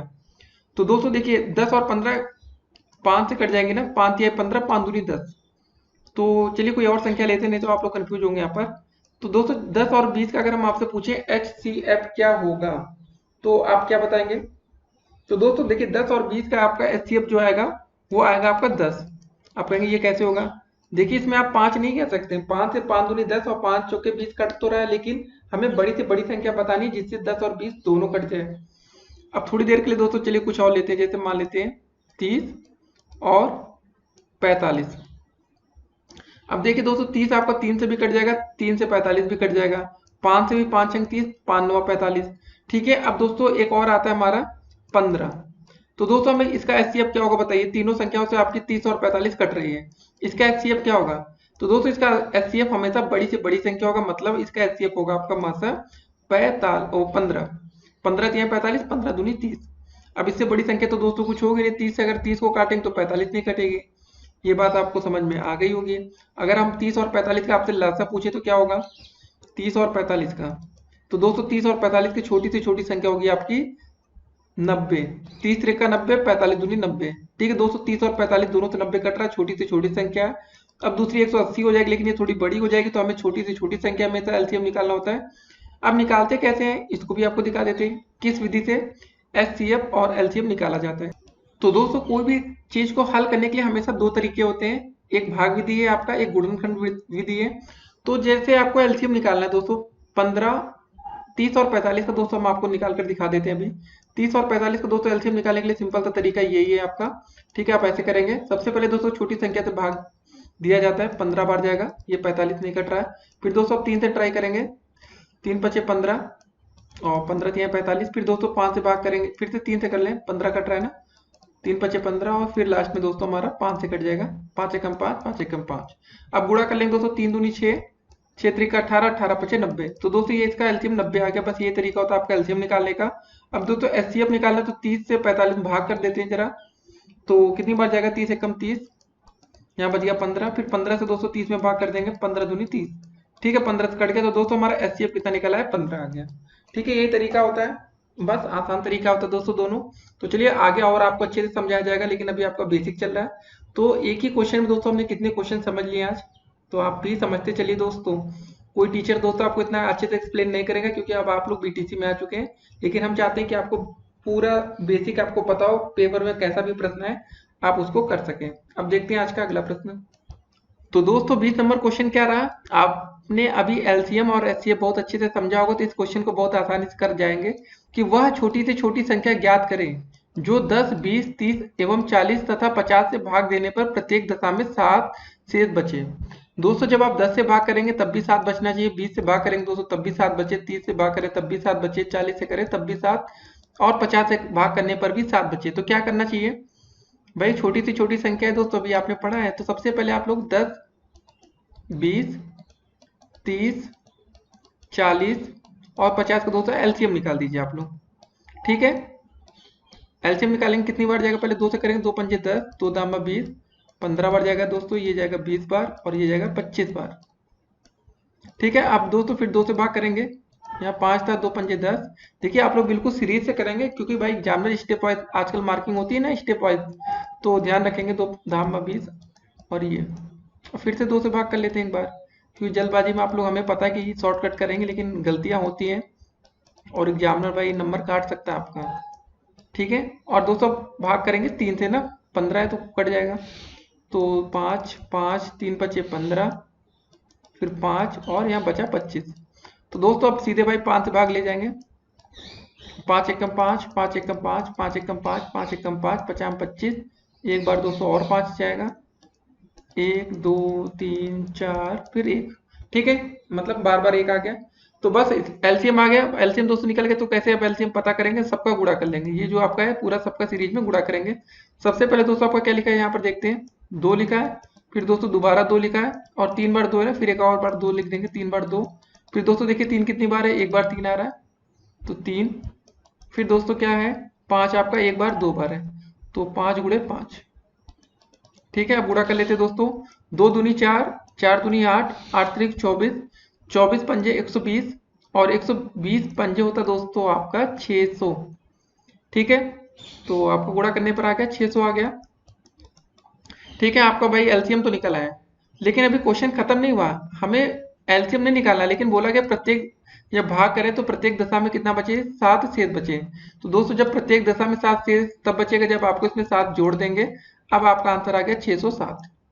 अब दोस्तों चाहे आप लोग ट्राई कर लीजिए, चाहे जिससे भाग करिए, चाहे दोस्तों आप 10 से करेंगे, 10 से करेंगे तो तब भी 7 शेष बचेगा, 20 से करेंगे दोस्तों, चलिए एक बार ट्राई कर लेते हैं आपको, 20 से भाग करिए 607 में, क्या 7 बचता है, 20 यही है 60। जी हाँ दोस्तों, देखिए 7 बच रहा है ना, शेषफल यही बोला गया है। अब दोस्तों 30 से भाग करके देखेंगे, 30 दूनी 60, 7 7 शेष बचेगा।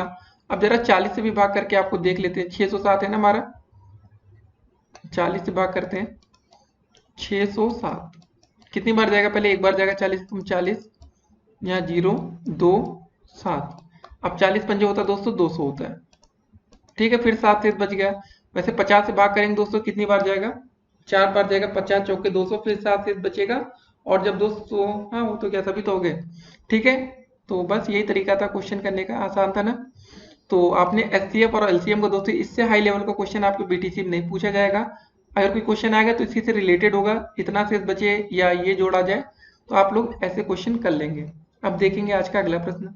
तो दोस्तों 21 नंबर क्वेश्चन क्या है आपका, कि वर्ग से आप क्या समझते हैं। ठीक है, तो अब वर्ग से आप क्या समझते हैं ये बताना। सबसे पहले दोस्तों हमको ये देखना होगा वर्ग होता कैसा है। कुछ बच्चे होंगे जिनको वर्ग अभी नहीं पता होगा कैसा दिखता है। तो दोस्तों वर्ग आपको कुछ ऐसा होता है, तो ये वर्ग है दोस्तों। एक चीज याद रखिए, इसकी चारों भुजाएं हमेशा बराबर होती है। अगर ये भुजा ए है तो ये भी ए होगी, ये भी ए होगी और ये भी दोस्तों आपकी ए हो जाएगी। अगर मान लेते किसी भुजा की लंबाई दोस्तों, ऊपर वाली भुजा की लंबाई 5 सेंटीमीटर है, तो मतलब क्या हो गया, सभी भुजा आपकी 5 ही सेंटीमीटर होंगी। ये होता है आपका वर्ग, मतलब कोई भुजा छोटी बड़ी नहीं होगी। एक 5 है तो सभी 5 5 हो जाएंगे। ठीक है, तो इसकी परिभाषा पहले आप पढ़ते हैं कि वर्ग एक ऐसा चतुर्भुज होता है जिसकी चारों भुजाएं समान लंबाई की होती है एवं आकृति में चारों कोण समकोण होते हैं। जी हाँ दोस्तों, पहले सभी भुजाएं बराबर होती हैं और दोस्तों जो सब कोण बनते हैं, ये वाला कोण जैसा आपका बनेगा, ये कोण बनेगा, मतलब सभी कोण समकोण का मतलब 90 अंश का होता है। ठीक है, सभी कोण, ये 4 कोण बनेगा, सभी कोण 90 अंश के होंगे।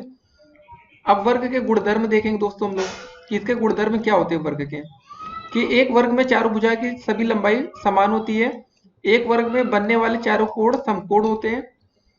अब उसके बाद दोस्तों एक वर्ग में 2 विकर्ण होते हैं एवं दोनों ही समान होते हैं। अगर दोस्तों 2 विकर्ण हम खींचेंगे ये वाले, जैसे एक ये विकर्ण हो जाएगा आपका और एक ये हो जाएगा, दोनों विकर्ण समान होते हैं।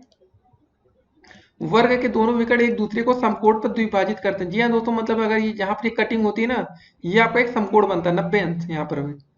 उसके बाद एक वर्ग की आमने सामने की भुजाएं समांतर एवं बराबर होती है। जैसे दोस्तों देखना, आपने ये वाली भुजा बराबर भी है और समांतर भी, चाहे ये हो और ये वाली। वर्ग को हम एक समांतर चतुर्भुज भी कह सकते हैं। और दोस्तों वर्ग को हम एक चक्रीय चतुर्भुज एवं आयत भी होता है।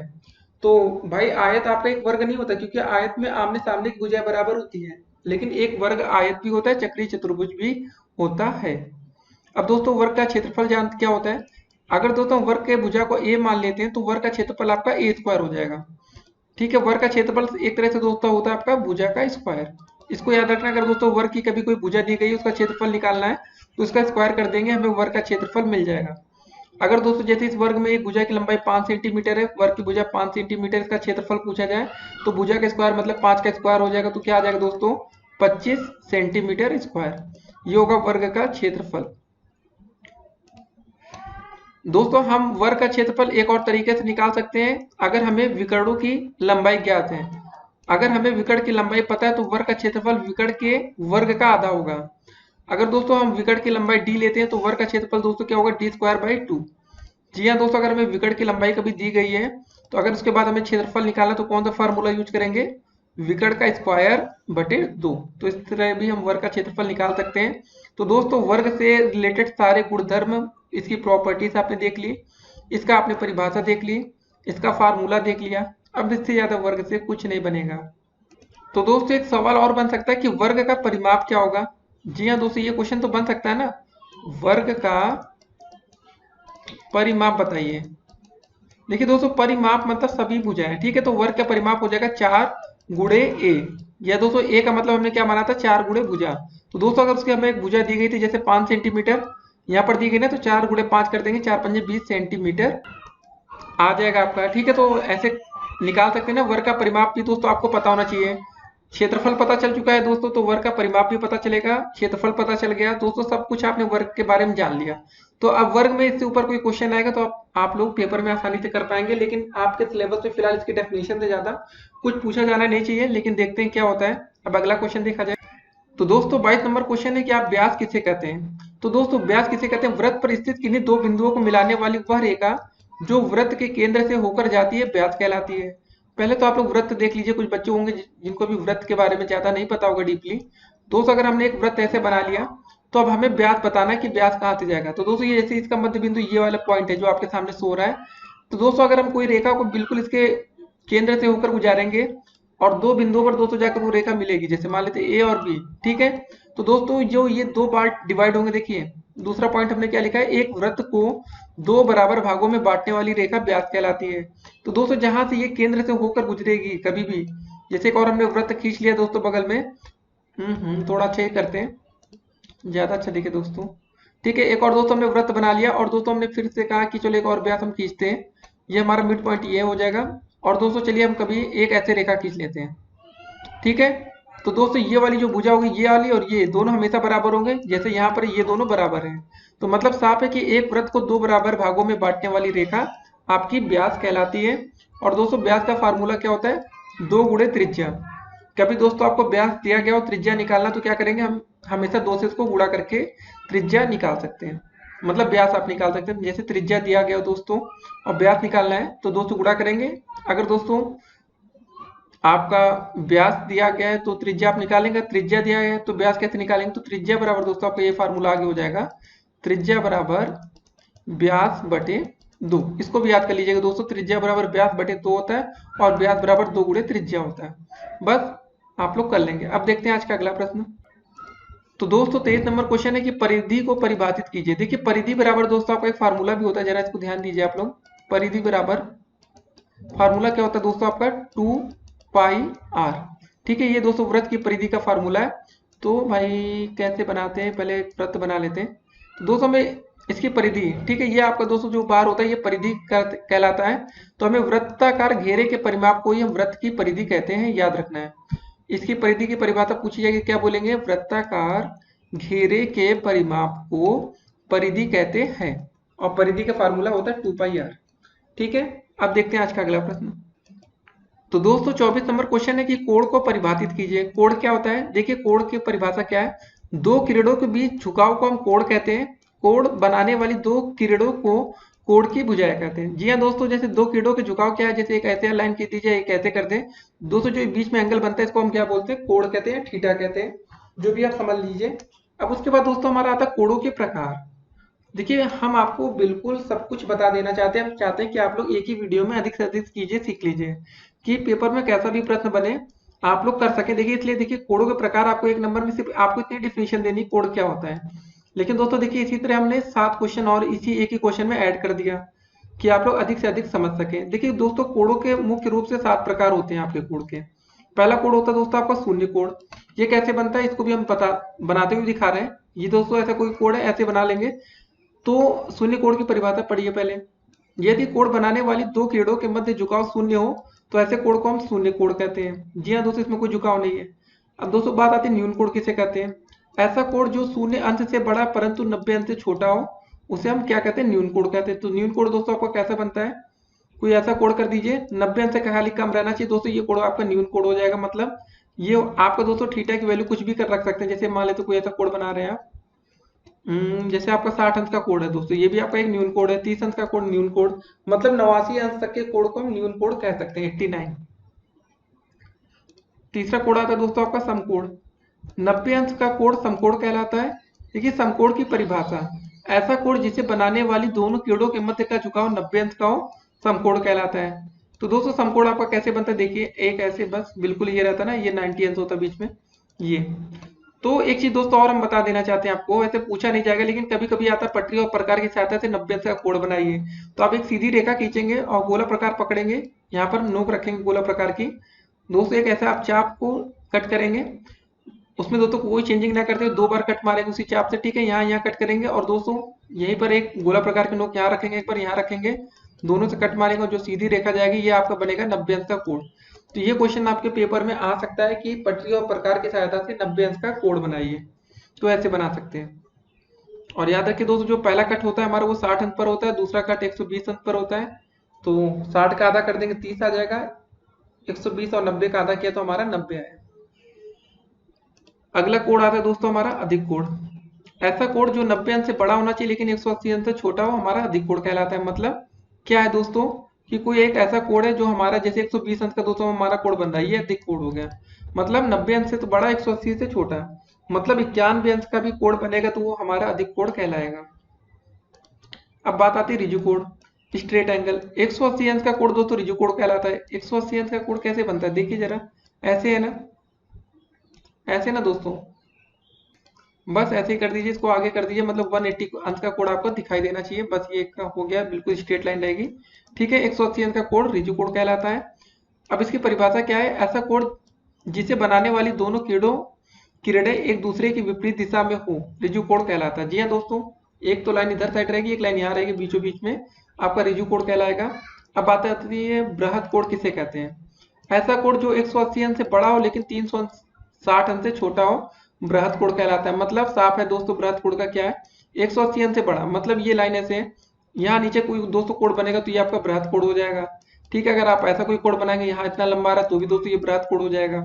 मतलब 180 अंश से बड़ा होना चाहिए, 360 अंश से छोटा होना चाहिए।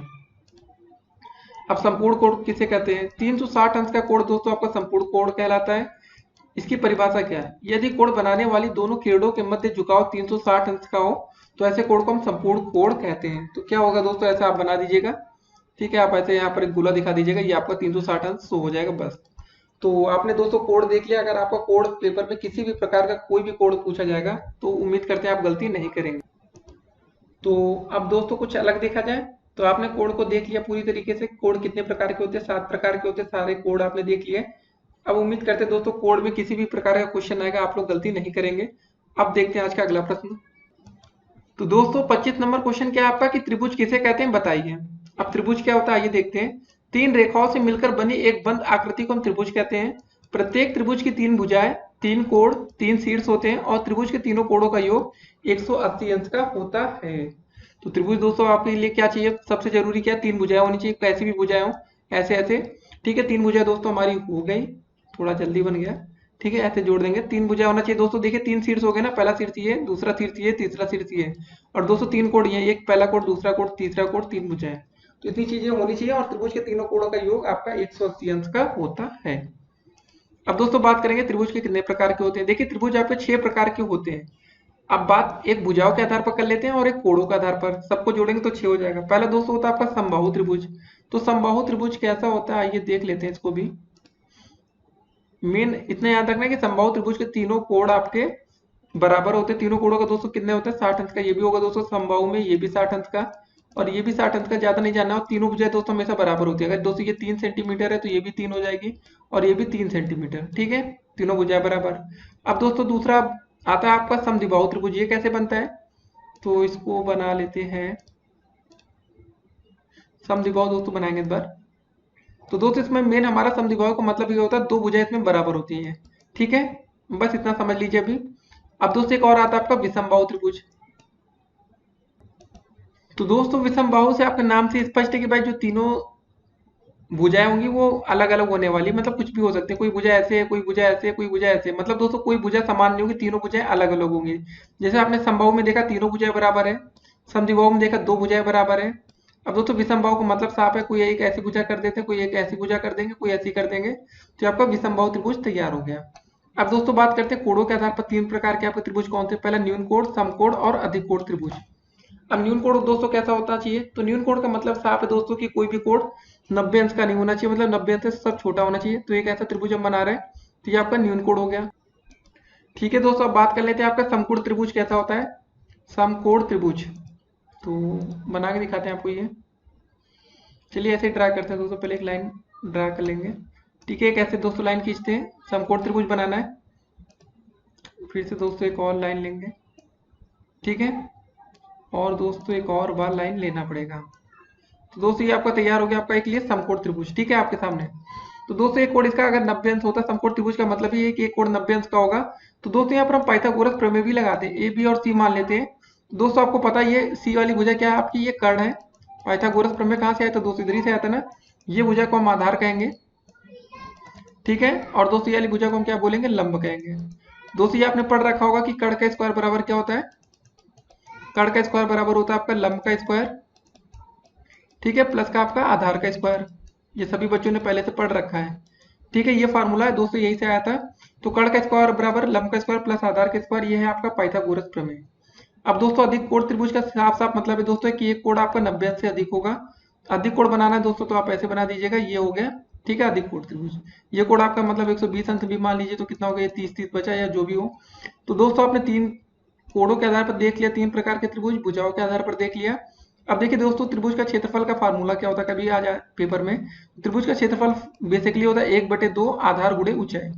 और दोस्तों त्रिभुज का परिमाप क्या होता है, तीनों भुजा को दोस्तों आप जोड़ देंगे, जो भी आपकी दो तीनों भुजाएं दी गई हुई, जैसे लंब हो गया, आधार हो गया और कर्ण हो गया। ठीक है, लंब आधार और कर्ण। तो फार्मूला देख लिया, त्रिभुज क्या है, कितने प्रकार के होते हैं, कैसे होते हैं, सब कुछ जान गए। अब देखते हैं आज का अगला प्रश्न। तो दोस्तों 26 नंबर आपका क्वेश्चन क्या रहा है कि यदि किसी चतुर्भुज के चारों भुजाएं बराबर हो तथा प्रत्येक कोण 90 अंश का हो तो ऐसे चतुर्भुज को क्या कहते हैं। देखिए अभी हमने आपको इस वीडियो में बता दिए हैं, तो आप लोग कोशिश करिए दोस्तों, हम आपको बनाकर दिखा रहे हैं कि कैसा होगा चतुर्भुज। अब बोला क्या दोस्तों, किसी चतुर्भुज की चारों भुजाएं बराबर है। मान लेते एक भुजा आपकी ये वाली ए है भुजा, ये भी ए है, ये भी ए है और ये भी ए है। चारों भुजाएं दोस्तों बराबर हो गया, प्रत्येक कोण आपका कितना अंश है, 90 अंश का। 90 90 ये बनाना नहीं है आपको, पेपर में खाली बोला गया कौन सा है दोस्तों, आप लोग सोचिए, हम तब तक आपके लिए फिगर बना रहे हैं। तो ऐसे चतुर्भुज को दोस्तों हम क्या कहते हैं बताइए आप लोग। अभी आपको दोस्तों बहुत अच्छे से एक्सप्लेन किए थे, वर्ग कहते हैं इसको। ठीक है, वर्ग का क्षेत्रफल ये सब आपने पढ़ा था ना, भुजा स्क्वायर, परिमाप 4a, तो सब कुछ देखा था। तो दोस्तों अगर आपने इसका आंसर नहीं दे पाए तो मतलब है आपने सही से वीडियो देख नहीं रहे, खाली आप लोग जल्दबाजी में वीडियो देख रहे हैं। तो इसको समझते भी चलना है आपको। तो इसका आंसर जिन बच्चों ने वर्ग दिया है तो बिल्कुल सही आंसर है। अब देखते हैं आज का अगला प्रश्न। तो दोस्तों 27 नंबर क्वेश्चन क्या है, आयत किसे कहते हैं बताइए। देखिए दोस्तों ऐसा चतुर्भुज, पहले आयत आपको बनाकर दिखा दें, नहीं तो आप लोग दोस्तों कंफ्यूज होंगे आयत होता कैसा है, इसको देखते हैं।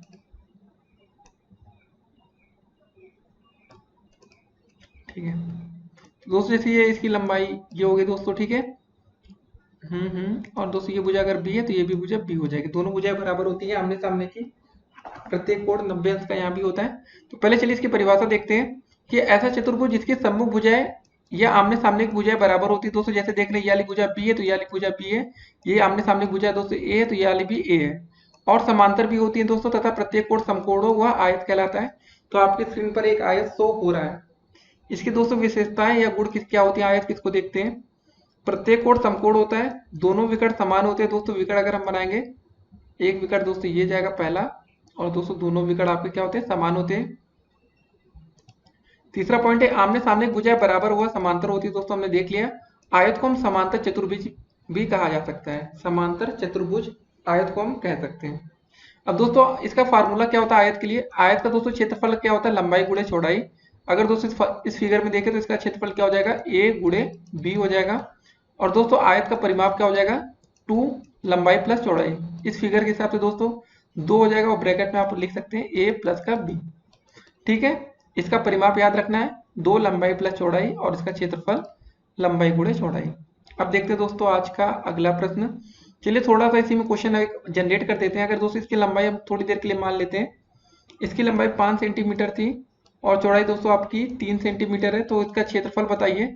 इसका क्षेत्रफल दोस्तों क्या हो जाएगा, 5 गुणे 3 मतलब 5 या 15 सेंटीमीटर स्क्वायर। दोस्तों क्षेत्रफल में ये भूलिएगा मत कभी भी कि जो इसकी यूनिट आती है, इकाई होती है वो सेंटीमीटर स्क्वायर में। अब दोस्तों इसी का परिमाप पूछ लिया जाता है तो क्या होता है, 2 लंबाई प्लस चौड़ाई मतलब 5 प्लस 3, 5 3 8 होता है, 8 गुणे 2 16 हो जाएगा, तो 16 सेंटीमीटर दोस्तों इसका परिमाप आ जाएगा। तो 2 क्वेश्चन और हमने नए जनरेट कर लिए। तो आज की वीडियो थोड़ी बड़ी जरूर होगी, लेकिन दोस्तों आज आप काफी कुछ सीख कर इस वीडियो से जाएंगे। अब देखते हैं आज का अगला प्रश्न। तो दोस्तों 28 नंबर क्वेश्चन क्या है आपका कि समांतर चतुर्भुज से आप क्या समझते हैं।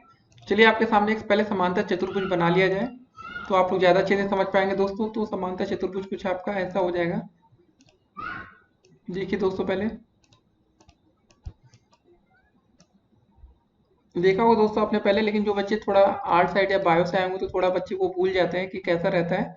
तो हम चाहते हैं दोस्तों हर एक बच्चा समझ पाए कि भाई कोई क्वेश्चन अगर समझाया जाए। दोस्तों कुछ समांतर चतुर्भुज आपके सामने एक ऐसा बना दिया हमने, ठीक है।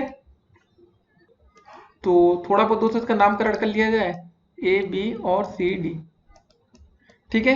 अब क्या परिभाषा दोस्तों, इसकी परिभाषा देखते हैं। वह चतुर्भुज, यह वह चतुर्भुज है जिसमें मतलब सम्मुख भुजाएं के दोनों युग्म समांतर होते हैं। चतुर्भुज एबीसीडी एक समांतर चतुर्भुज है। बस आपको इतना याद रखना है दोस्तों, जिसमें सम्मुख भुजाओं के दोनों युग्म समांतर होते हैं, ठीक है। सम्मुख भुजाएं दोस्तों दोनों युग्म समांतर होते हैं।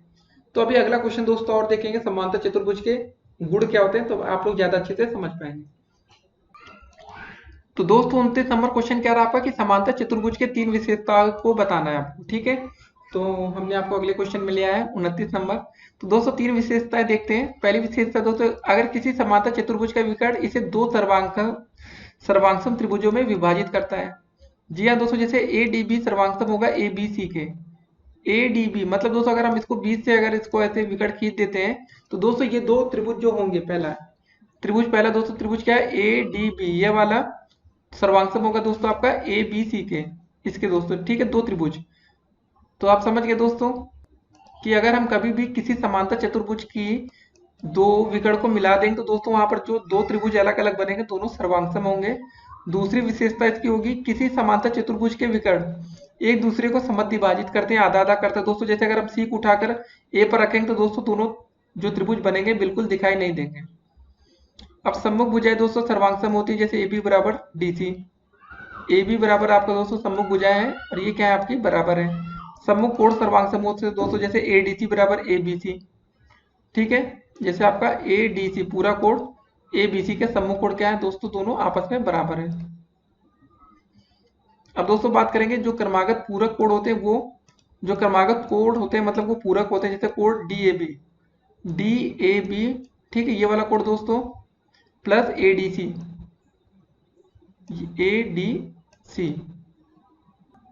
ठीक है। आपका डी ए बी और ए डी सी क्या होता है दोस्तों, 180 अंश का।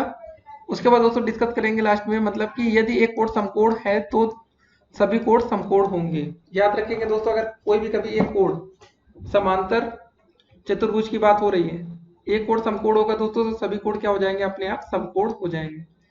चलिए ठीक है दोस्तों, अब देखते हैं आज का अगला प्रश्न। समांतर चतुर्भुज के बारे में आपने काफी चीज सीख लिया, विशेषताएं और इसकी परिभाषा भी देख लिया। अब देखते हैं आज का अगला प्रश्न। तो दोस्तों 30 नंबर क्वेश्चन क्या आपका कि विषम बाहु त्रिभुज क्या है।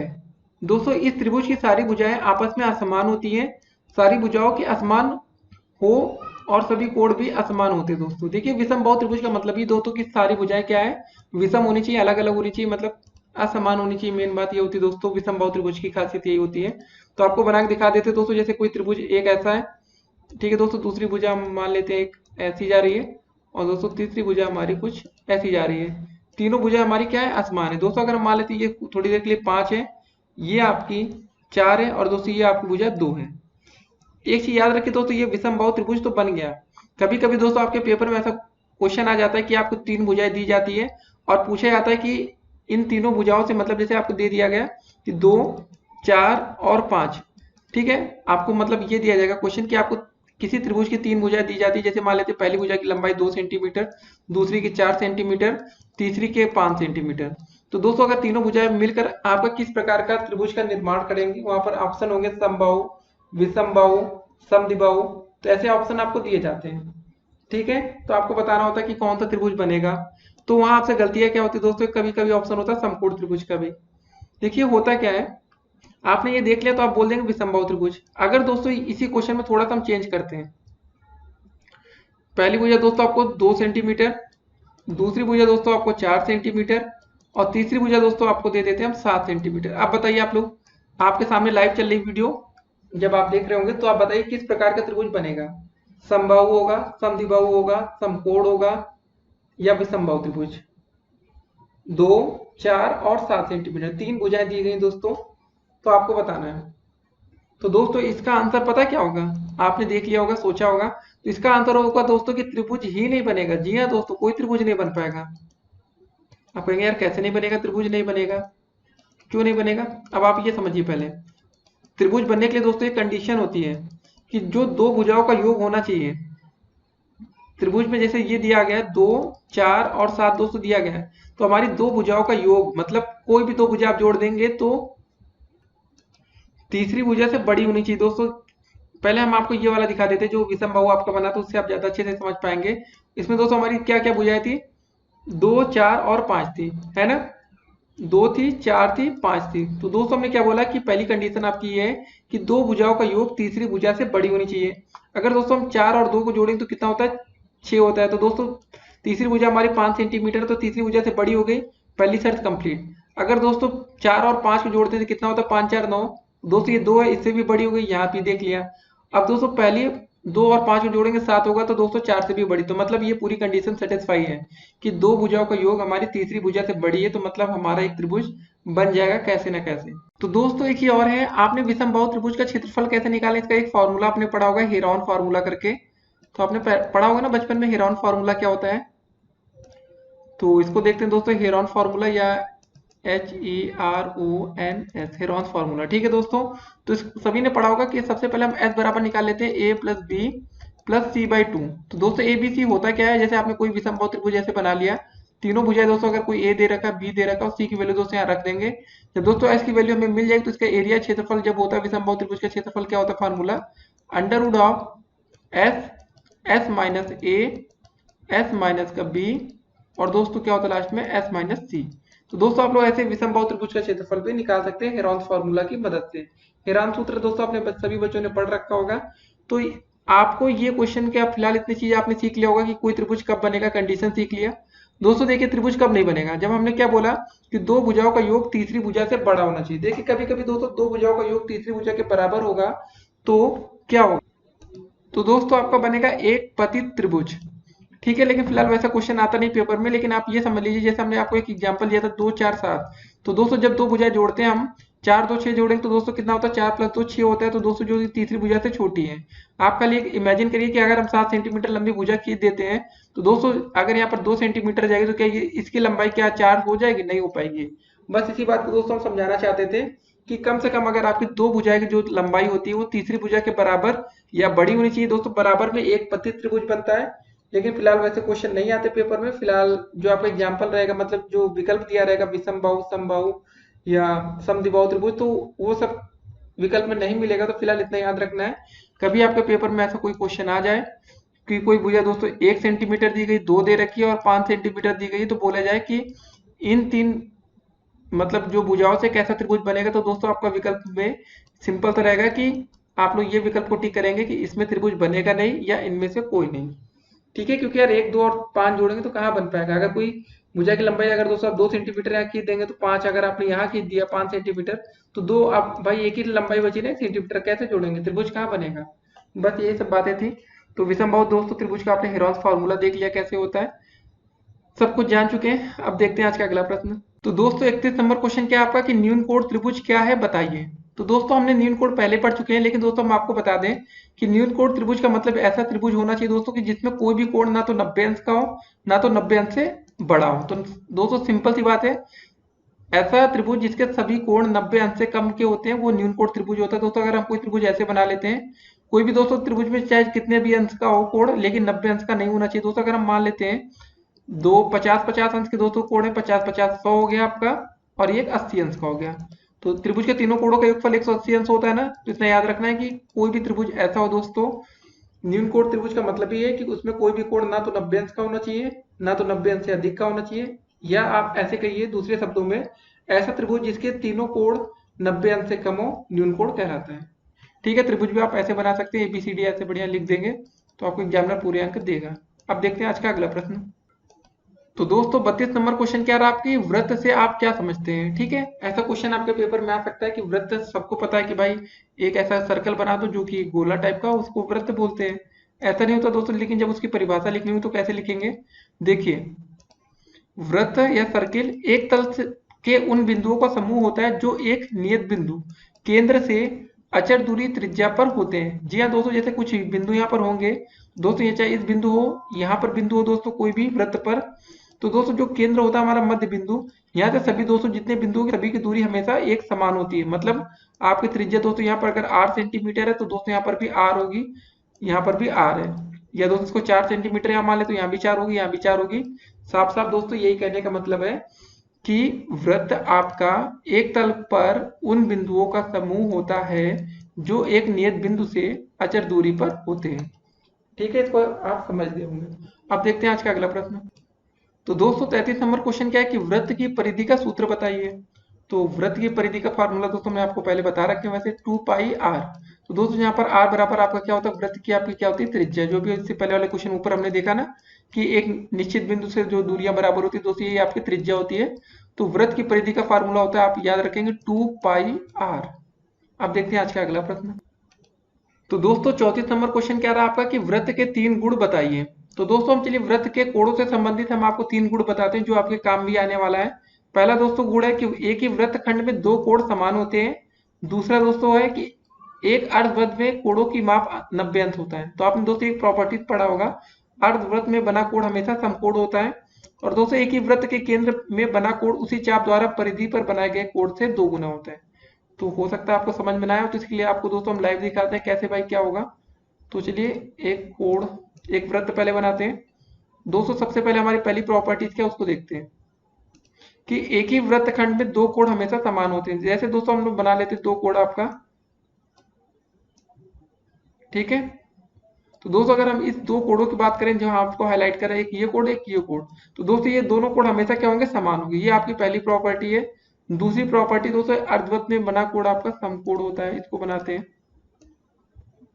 तो दोस्तों जिसको इसके मध्य बिंदु या केंद्र से होकर जब गुजर कोई रेखा जाती है, जैसे यहाँ पर मान लेते इसका केंद्र है दोस्तों, अगर हम एक ऐसा रेखा खींचते जो आपके केंद्र से होकर जा रही है, केंद्र से, ठीक है। तो यहाँ पर दोस्तों मान लेते हैं यहाँ पर कोई, जैसे यहाँ पर अर्धवृत्त में यहाँ पर कोई कोण दोस्तों बनेगा तो ये आपका क्या होगा, 90 अंश का। ये दूसरी प्रॉपर्टी से दोस्तों। तीसरी प्रॉपर्टी क्या है, एक ही वृत्त में केंद्र पर बना कोण उसी चाप के द्वारा परिधि पर बनाए गए कोण के 2 गुना होता है। इसको भी दोस्तों देखते हैं। तो इसका कहने का मतलब दोस्तों क्या है, इसको देखिए पहले। जैसे यहाँ पर केंद्र है दोस्तों, ठीक है, यहाँ से कोई एक 2 रेखा ऐसे खींच दीजिए, मिला दीजिए, और दोस्तों यहाँ पर है। तो दोस्तों कहने का मतलब जो यहाँ पर ये कोण बनेगा, मान लेते हैं यहाँ पर एक कोण बन रहा है, और दोस्तों जो ये केंद्र पर कोण बनेगा दोस्तों, अगर यहाँ पर थीटा बनेगा तो यहाँ पर 2 थीटा बनेगा, डबल बनेगा, बस यही कहने का मतलब है। तो दोस्तों आपने समझ गए होंगे वृत्त की 3 महत्वपूर्ण प्रॉपर्टीज आपने देखी कि एक ही वृत्त खंड के 2 कोण समान होते, पहला ये इंपॉर्टेंट है। दूसरा दोस्तों अर्धवृत्त में बना कोण समकोण होता है, ये आपने प्रमेय पढ़ रखी होगी। और तीसरा एक ही वृत्त में बना कोण उसी चाप के द्वारा परिधि पर बनाए गए कोण से 2 गुना होता है। अब देखते हैं आज का अगला प्रश्न। तो दोस्तों 35 नंबर क्वेश्चन क्या रहा आपका कि उभयनिष्ठ स्पर्श रेखा किसे कहते हैं। तो दोस्तों 2 वृत्तों को स्पर्श करने वाली रेखा उनकी उभयनिष्ठ स्पर्श रेखा कहलाती है। इसको आपको याद रखना है कि अगर दोस्तों कभी 2 वृत्त होंगे, जब जिसको 2 स्पर्श करने वाली जो रेखा होती है उसको हम उभयनिष्ठ स्पर्श रेखा कहते हैं। जैसे कि हम चलिए आपको 2 वृत्त बना के दिखा देते हैं, एक वृत्त ये, एक वृत्त ये। दोस्तों अगर कोई रेखा दोनों वृत्तों को स्पर्श करते हुए निकलती है तो दोस्तों ये जो स्पर्श रेखा है इसकी उभयनिष्ठ स्पर्श रेखा कहलाएगी। अब देखते हैं आज का अगला प्रश्न। तो दोस्तों 36 नंबर क्वेश्चन क्या है कि प्राकृतिक संख्या किसे कहते हैं। देखिए इसको अंग्रेजी में बोलते हैं नेचुरल नंबर, और इसको दोस्तों हम n से प्रदर्शित करते हैं, n से। देखिए वह संख्या जो किसी वस्तु को गिनने के काम आती है प्राकृतिक संख्या कहलाती है। और दोस्तों प्राकृतिक संख्या हमेशा 1 से स्टार्ट होती है, 1 2 3 और दोस्तों जीरो प्राकृतिक संख्या नहीं है, क्योंकि दोस्तों देखिए जीरो की खोज आर्यभट्ट ने की थी। तो ऐसे भी आप याद रख सकते हैं कि जिस संख्याओं को भगवान ने दिया है, ठीक है, प्राकृतिक मतलब भगवान से रिलेट कर लीजिएगा, लेकिन पेपर में ऐसा लिखिएगा मत। खाली ऐसा लिखिएगा दोस्तों पेपर में कि प्राकृतिक संख्या में जो मतलब संख्या है वस्तुओं को गिनने के काम आती है, प्राकृतिक संख्या कहलाती है।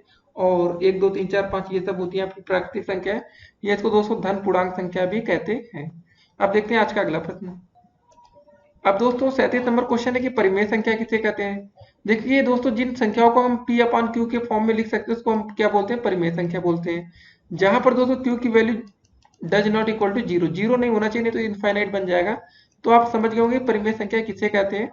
और दोस्तों एक चीज और बता दें, 22/7 एक ये परिमेय संख्या है, ठीक है, जिनको p अपन क्यू की फॉर्म में लिख सकते हैं। सिंपल सी बात है, परिमेय संख्या हो जाएगी। लेकिन अगर हम दोस्तों बोले पाई परिमेय संख्या है या नहीं, तो दोस्तों ये एक अपरिमेय संख्या हो जाती है, अपरिमेय, ठीक है। ये ध्यान रखना है, क्योंकि पाई की वैल्यू 22/7 भी होती है, तो आप लोग यहाँ कंफ्यूज में आएंगे, कंफ्यूज हो सकते हैं, तो इसको ध्यान रखेंगे। अब देखते हैं आज का अगला प्रश्न।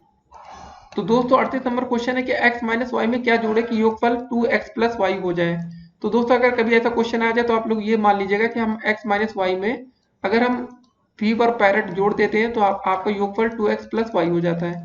बस सॉल्व कर लीजिए दोस्तों। p बराबर क्या हो जाएगा आपका 2x प्लस वाई जो दिया गया था दोस्तों, ये x माइनस वाई इधर जाएगा तो माइनस में हो जाएगा ना, तो x माइनस वाई वैसे लिख लेते हैं। अब इसको सॉल्व कर लेते हैं। 2x प्लस का y है दोस्तों, ये माइनस अंदर जाएगा तो माइनस का x हो जाएगा, प्लस का y हो जाएगा, ये माइनस अंदर चिन्ह गया, माइनस माइनस प्लस। दोस्तों y y जुड़ जाएगा, 2y होगा, 2x में से एक x घटेगा तो कितना बचेगा, x प्लस का 2y। बस दोस्तों p की वैल्यू इतनी आ गई। और इस प्रश्न में क्या बोला गया था कि x माइनस वाई में क्या जोड़े कि योगफल ये हो जाए, तो बस दोस्तों ये इसी को जोड़ देंगे तो योगफल वो हो जाएगा। बस यही आपका आंसर हो जाएगा। अब देखते हैं आज का अगला प्रश्न। तो दोस्तों 39 नंबर क्वेश्चन क्या है कि 15 के अभाज्य गुणनखंड लिखिए। अब इसको कैसे करेंगे, तो दोस्तों कभी भी अभाज्य गुणनखंड निकालना तो सिंपल सी बात है, ये वाला प्रोसेस आपको पता ना, भाग कर लेंगे, 3 एकम 3, 3 पचे 15, फिर 5 एकम 5। तो दोस्तों 15 के अभाज्य गुणनखंड क्या हो जाएंगे आपके 3 गुणे 5। और काफी जगह दोस्तों आपने देखा होगा लिखा रहता है कि जैसे 15 के अभाज्य गुणनखंड में 1 गुणे 3 गुणे 5। तो दोस्तों ये आपका सही नहीं होगा, क्योंकि आप ये सोचिए, पहली बात तो एक ना तो भाज्य संख्या है ना तो अभाज्य संख्या, तो एक तो आप ले ही नहीं सकते हैं, पहली बात ये हो गया। और अगर हम आपसे दोस्तों कभी ये कहें, इसको हटाते हैं, ये आपका जो तरीका होगा दोस्तों ये क्या होगा आपका गलत तरीका होगा, इसको कट करेंगे, इस तरह से आप करेंगे तो गलत माना जाएगा। आपका सही आंसर होगा 15 के अभाज्य गुणनखंड 3 गुणे 5। दोस्तों ये हमने आपको करके दिखा दिया। कभी आपसे ये पूछा जाए दोस्तों कि 100 के अभाज्य गुणनखंड लिखिए, तो आप कैसे करेंगे, उसको सॉल्व करना पड़ेगा ना, ऐसे ही सब प्रोसेस लिखाएंगे ऐसे करके। 2 से 50 बार जाएगा, फिर 200 करेंगे 225 बार जाएगा, फिर 200 2 से भाग करेंगे, 200 तो नहीं जाएगा, फिर 50 25 और 5 एकम 5। तो दोस्तों 15 मतलब 100 के अभाज्य गुणनखंड क्या हो जाएंगे आपके 2 का स्क्वायर गुणे 5 का स्क्वायर, यही होगा ना आंसर। तो दोस्तों ये तरीका हमेशा याद रखना है आपको। अब बात आती है यार एक को लेना है कि नहीं। देखिए दोस्तों आप एक को क्यों लेंगे ये बताइए। अगर आपने अभी 15 का भी हमने आपको गुणनखंड निकाल कर दिखा दिया कि 15 का भाज्य गुणनखंड कैसे निकालेंगे, क्या आप एक से भाग करेंगे पहले कि 1 से 15 बार जाएगा फिर 1 से भाग करेंगे, तो ये तो कोई मतलब ही नहीं हुआ दोस्तों। सबसे पहले आप 3 से भाग करेंगे, 3 पचे 15, 5 एकम 5, 3 गुणे 5 आ गया, यही आपका उत्तर हो गया 15 के भाज्य गुणनखंड। बस दोस्तों आप लोग इतना याद रखेंगे और आगे से कोशिश करिएगा कि एक को मत लिखिएगा, नहीं तो ये आपका गलत हो सकता है, कोई अच्छा टीचर देखेगा तो आपके नंबर कट सकते हैं, ठीक है। अब देखते हैं आज का अगला प्रश्न। तो दोस्तों 40 नंबर क्वेश्चन क्या है हमारा कि 350 का 10% कितना होगा, ये आपको बताना है। 350 का 10%, बस सिंपल था, कुछ नहीं। 350 का 10% ना, का मतलब हमेशा गुणा होता है, गुणे 10 कर देंगे। जब परसेंट साथ में दोस्तों क्या बताया था हमने, परसेंटेज दिया तो दोस्तों 100 से भाग करते, नहीं दिया होता तो 100 से गुणा करते हैं। एक जीरो से एक जीरो कट गया, दूसरा जीरो से ये जीरो कट गया। 350% का 10% कितना हो जाएगा आपका 35, आंसर आ जाएगा 35। बस ये सिंपल सा था। अब देखते हैं आज का अगला प्रश्न। तो दोस्तों 41 नंबर क्वेश्चन क्या रहा आपका कि किसी वृत्त के व्यास और त्रिज्या में संबंध को लिखिए। तो क्या संबंध होता है दोस्तों आपने पहले देख चुके हैं, लेकिन हम फिर से आपको बताते हैं कि व्यास बराबर दोस्तों होता है आपका 2 गुणे त्रिज्या, ठीक है। कभी दोस्तों अगर आपका त्रिज्या दे रखा है व्यास निकालना, तो बस ये फार्मूले में रख देंगे। अगर कभी आपको त्रिज्या दोस्तों निकालना पड़ गया, मतलब त्रिज्या दे रखा है व्यास निकालना, तो क्या करेंगे, त्रिज्या का फार्मूला इसी से बना लीजिए दोस्तों। त्रिज्या बराबर क्या हो जाएगा 2, इसके नीचे ले आएंगे तो दोस्तों क्या हो जाएगा आपका व्यास बटे 2, ठीक है दोस्तों। ये दो फार्मूले बन जाएंगे, तो आपको इन दोनों को लिखकर कॉपी में याद करना है कि व्यास बराबर आपका होता है 2 गुणे त्रिज्या और त्रिज्या बराबर दोस्तों होता है आपका व्यास बटे 2। अब देखते हैं आज का अगला प्रश्न। तो दोस्तों 42 नंबर क्वेश्चन है कि तल पर स्थित किन्हीं दो बिंदुओं से होकर जाने वाली कितनी रेखाएं खींची जा सकती हैं। तो दोस्तों जरा तल पर दो बिंदु हम बना देते हैं, एक बिंदु यहाँ पर एक बिंदु यहाँ पर है। तो दोस्तों अगर हमने पहली एक रेखा खींच दी तो उसके बाद क्या दोस्तों दूसरी कोई हम रेखा खींच सकते हैं दो बिंदु से। अब कैसे खींचेंगे दोस्तों, तल पर स्थित किन्हीं दो बिंदुओं से होकर जाने वाली कितनी रेखाएं खींची जा सकती है। सीधी रेखा तो दोस्तों एक ही खींची जा सकती है ना, तो बस इसका आंसर हो जाएगा आपका एक। ठीक है, क्या होगा आंसर दोस्तों, 1 आप लिख देंगे, ये इसको आंसर कर देंगे। दोस्तों ये क्वेश्चन आपका बीटीसी 2016 में पूछा भी जा चुका है। ये सब क्वेश्चन ऐसे पेपर में आते हैं, ये सब हल्के मत लीजिएगा कि हाँ ये सब क्वेश्चन आते हैं या नहीं। अब देखते हैं आज का अगला प्रश्न। तो दोस्तों 43 नंबर क्वेश्चन क्या दिया गया है आपका कि 3abc minus 2ab square minus 5abc plus 3ab square को सरल कीजिए। तो चलिए कर लेते हैं सरल। पहले दोस्तों abc और abc वाला जो टर्म है एक साथ लिख लेते हैं। लिखा 3abc माइनस का दोस्तों हो जाएगा 5abc, एक साथ लिख लिया। अब दोस्तों इसको एक साथ लिख लेते हैं, माइनस का 2ab का स्क्वायर और दोस्तों यहाँ पर क्या लिखा था प्लस का 3ab स्क्वायर। अब इसको सॉल्व कर लेते हैं दोस्तों, जब 5 में से 3 घटेगा कितना आ जाएगा माइनस का 2abc। abc को साथ में लेके चलना भूलिएगा मत। 3 में से 2 घटेगा दोस्तों कितना बचेगा प्लस का 3 में से 2 क्या एक ही बचा, तो ab स्क्वायर बस लिख देंगे हम लोग, ab का स्क्वायर। या दोस्तों अच्छा और अच्छा लगे देखने में तो ऐसे लिख लीजिएगा ab का स्क्वायर माइनस का 2abc। ये दोस्तों आपका आंसर हो जाएगा। ठीक है, या तो अगर आप चाहें तो दोस्तों यहाँ पर ab को कॉमन ले लीजिए दोनों में ना, यहाँ पर b हो जाएगा एक ब्रैकेट में और यहाँ पर दोस्तों क्या बचेगा आपका 2c। इसको भी आंसर कर सकते हैं, जैसे चाहे दोस्तों आप आंसर लिख सकते हैं। ये 1 नंबर का क्वेश्चन था। अब देखते हैं आज का अगला प्रश्न। तो दोस्तों 44 नंबर क्वेश्चन क्या रहा आपका कि 8 के प्रथम 5 अपवर्त लिखिए। तो क्या हो जाएगा दोस्तों, 5 पहले लिखने ना, तो सबसे पहले स्टार्टिंग हम 8 से करते हैं। 8 हो जाएगा दोस्तों, फिर 8 दूनी 16, 8 त्रिका 24, 8 चौका 32 और 8 पंजी 40। तो दोस्तों पहले 5 अपवर्त ये हो गए 8, 16, 24, 32 और 40। ठीक है, अगर ऐसे क्वेश्चन पेपर में दोस्तों आते हैं आपके और पूछा भी दोस्तों, ये क्वेश्चन जा चुका है 2016 में बीटीसी में। तो दोस्तों अगला क्वेश्चन अब देखेंगे। तो अपवर्त वाले क्वेश्चन आप ऐसे रट्टा मान लीजिए, 6 का पूछा जाए तो 6, 12, 18, 24, 30, मतलब पहाड़ा दोस्तों आपको याद होगा या टेबल से याद होगी तो कोई दिक्कत नहीं आएगी। अब देखते हैं आज का अगला प्रश्न। तो दोस्तों 45 नंबर क्वेश्चन क्या रहा आपका कि 13 माइनस 8 गुणे 2 प्लस 3 का मान लिखिए। बस बॉड मास आपको दोस्तों याद होगा रूल, बॉड मास। ठीक है दोस्तों, ये रूल हम आपको बार बार इसलिए लिखते रहते हैं कि आपको बिल्कुल रट्टा मार जाए, आपके दिमाग में छप जाए। तो दोस्तों इससे आपको ये फायदा होगा कि आप कभी बड़े क्वेश्चन देखेंगे जब आगे चलकर यूपी टेट सी टेट में, तो आपको कोई दिक्कत ना आए।